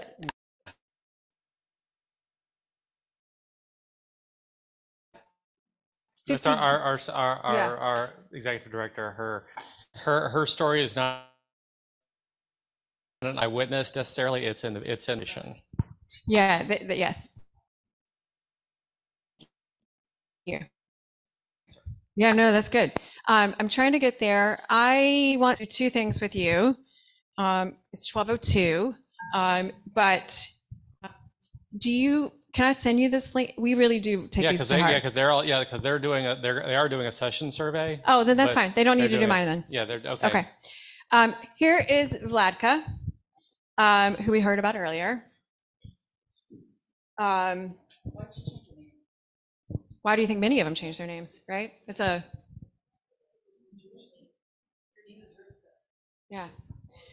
So I'm going to see if I can do this quickly because I know it's time. You all need to have lunch. Oh no, they're not getting that. No lunch for you. Nope.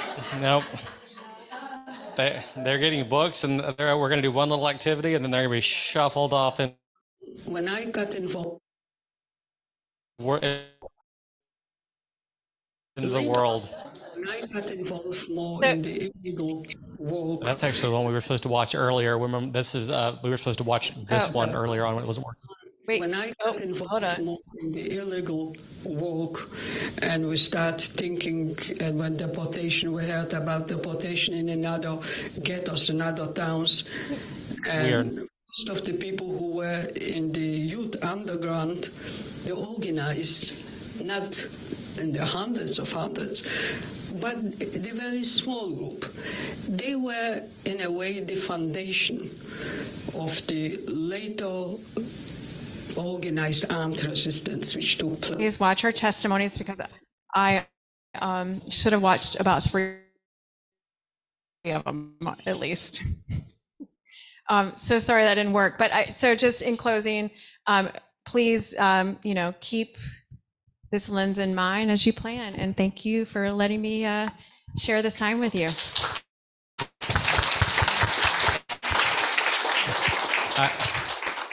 I'd also like to point out just how wonderfully she did with use of the fantastic. And here's what we're going to do. Everyone online, please do not go off of your camera. I have a couple things I will need to clarify. So real quick, the sheet that you saw coming around, some of you, if you were here in person the entire time, it would show that you probably haven't been logged on to this many sessions. Do not worry about that because you haven't been logged on to the sessions. But those of you that if you did not check in every day this week, as far as I was concerned, you were not here. And when you came into the front, there was a check-in. This is remember the student rules that we have for students. I want to make sure that you all checked in because I think my director of operations just told me that someone told her that they just needed to be checked in for the past 4 days. If you were online, it recognized you.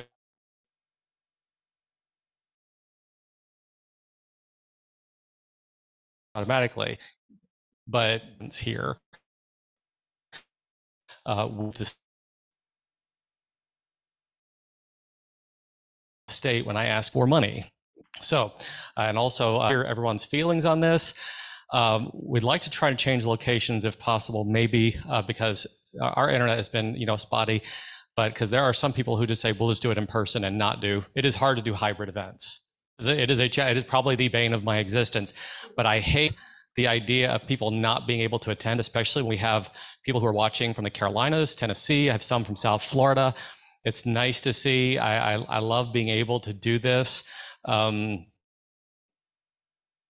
It's challenging. It is. You guys remember, COVID when you were forced to go online with your students?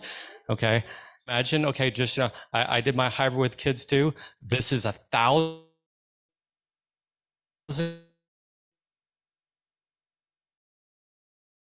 times worse than anything I did with all my students. And I mean, this is what I look forward to every year. I really do. Putting this together, even in all the pain, this is that it's the pain that keeps on giving, but it is well worth it. I love doing it. I like seeing the responses from educators. I like seeing everyone involved. And so many teachers who are committed to not just effective Holocaust, you all want beyond just the stand and deliver. You all want to bring your students in and take them safely in and safely out with you. Every single person here online, I think has demonstrated that throughout this week, with the exception of that one. I'm just kidding. I don't really know. Everyone here has done that. Everyone here has done that. I really think I really have done that. Fanny, I'm looking at her and I'm not. Fanny's wonderful with her students. I know. But everyone here has been engaged and done such a great job throughout the week.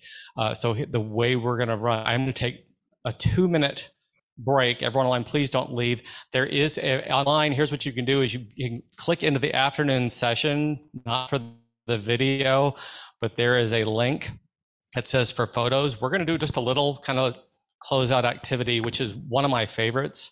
It is a narratives, photographic narratives. And I'm going to have everyone do it at each table. You're going to do it in a large group. We're only going to take 15 minutes, with it. It's going to, and I'll explain it when we come back online. We're going to put you into breakouts, and you'll have to actually have people in your group will have to have the images up to kind of discuss them. We'll see how well this works, and then we're going to close out. And what I would hope that everyone will do, I ask for this every year. If you got something out of the session this year, I know we're all filling out surveys and things of that nature. And by the way, when you're filling out your final surveys, if you're leaving comments, please be constructive with your comments and take everything into account with your comments. As far as if it's didn't like this, or how would you make it better? What would you want? And also, is it realistic that we can do it here? And that's another thing too. We are not the United States Holocaust Memorial Museum. But I think that the whole idea is here is for you all to build off of one another and to build a community. Again, I said it before, it's the PLC you actually enjoy being a part of, as opposed to the ones that you don't. And also before you leave, I would like to get like a 1 minute, like what your takeaway from here is, like a little video, because I do put together a little snippet of videos. So I need anyone, I'm gonna look at Anna Wheel, and to use my phone to actually video, just to kind of like take a little testimonial, as I'll put together like it's a commercial for next year. You did, and since Alex isn't here, and I don't see anybody else good with their phone? All right, Sasha, I'll have Sasha do it. So Sasha and Anna will help do it in a quiet area. Just, what your takeaways are at the end of the day, the benefit, because people don't come. I know, who here came because of a Facebook posting? I got one. See, who here came because they just heard about it in an email? Okay. Who here this is your first time being here? Yeah. Love that. Who here actually got a district communication? That's so terrible. I mean that I'm so happy, but I think, district for OCPS and Seminole and Osceola, district communication is horrendous. And considering that for OCPS, we actually have a teacher that works for us. That was Alex O'Neill. If you've met Alex, he works for the county. I believe that nothing officially went out from the district to everyone. I'd love for us to be able to host this at a bigger place, at a bigger venue. We had 140 register. I'm thrilled that all of you all came, but I had a lot of people just drop off because it happens. Attrition is normal. But. Right. No, I know. Well, that's the big. Well, so we have Dr. Vasquez is coming here next week, and as well as the school board. So we're going to be having a conversation about that, because even in principle in the responses, I would much rather go to department heads and go to the heads of, especially for social studies or foreign language, because going to the principals is not effective. It really isn't. Our Osceola County, our district person. Is it Corey? It was Corey and Mugo. Yeah, Corey. Sent it to us multiple times. Corey, yeah, actually, so I'll take that back. Osceola County is my favorite county. Sorry, I'm going to say that, and here's my reason why, is because their district folks are the best at communicating. They really are. They are really good. That is nothing against the teachers for Orange. I was more referring to district people. So take a couple of minutes after we're done with the little testimonials. I'm going to have everyone kind of form a nice, very long line, and I will hand you out your books, or not. Real quick, the books first in line should be classroom teachers. First in line should be classroom teachers. That is expected. I do apologize. This has to go to classrooms first That's really important. And I'll say that and take them. And I've told some of you you're going to get your books because some of you are counselors and some of you are in other positions. And you had to please show to me that you've attended all week long and you've been here for all the sessions. I'm going to take your word for it initially. I hate to go back and like see that no lessons coming through because I'm going to give you about $200 in books. And we do have to pay for those. So I like them to go into your hands and just be respectful and be on the honor system that you have actually completed all the, or you were going to hand in your lesson plan with somebody. Is that fair? We're all good? Okay. All right. If not, feel free to have a conversation with me after the fact. I would really appreciate it. But take a 2-minute break and then come back.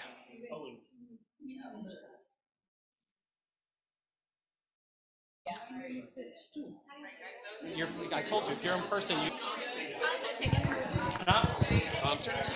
I'll tell them about. That would come in too. They're also getting to go. They're also getting to go. Not the fire room. Oh, yeah, it's fine. 2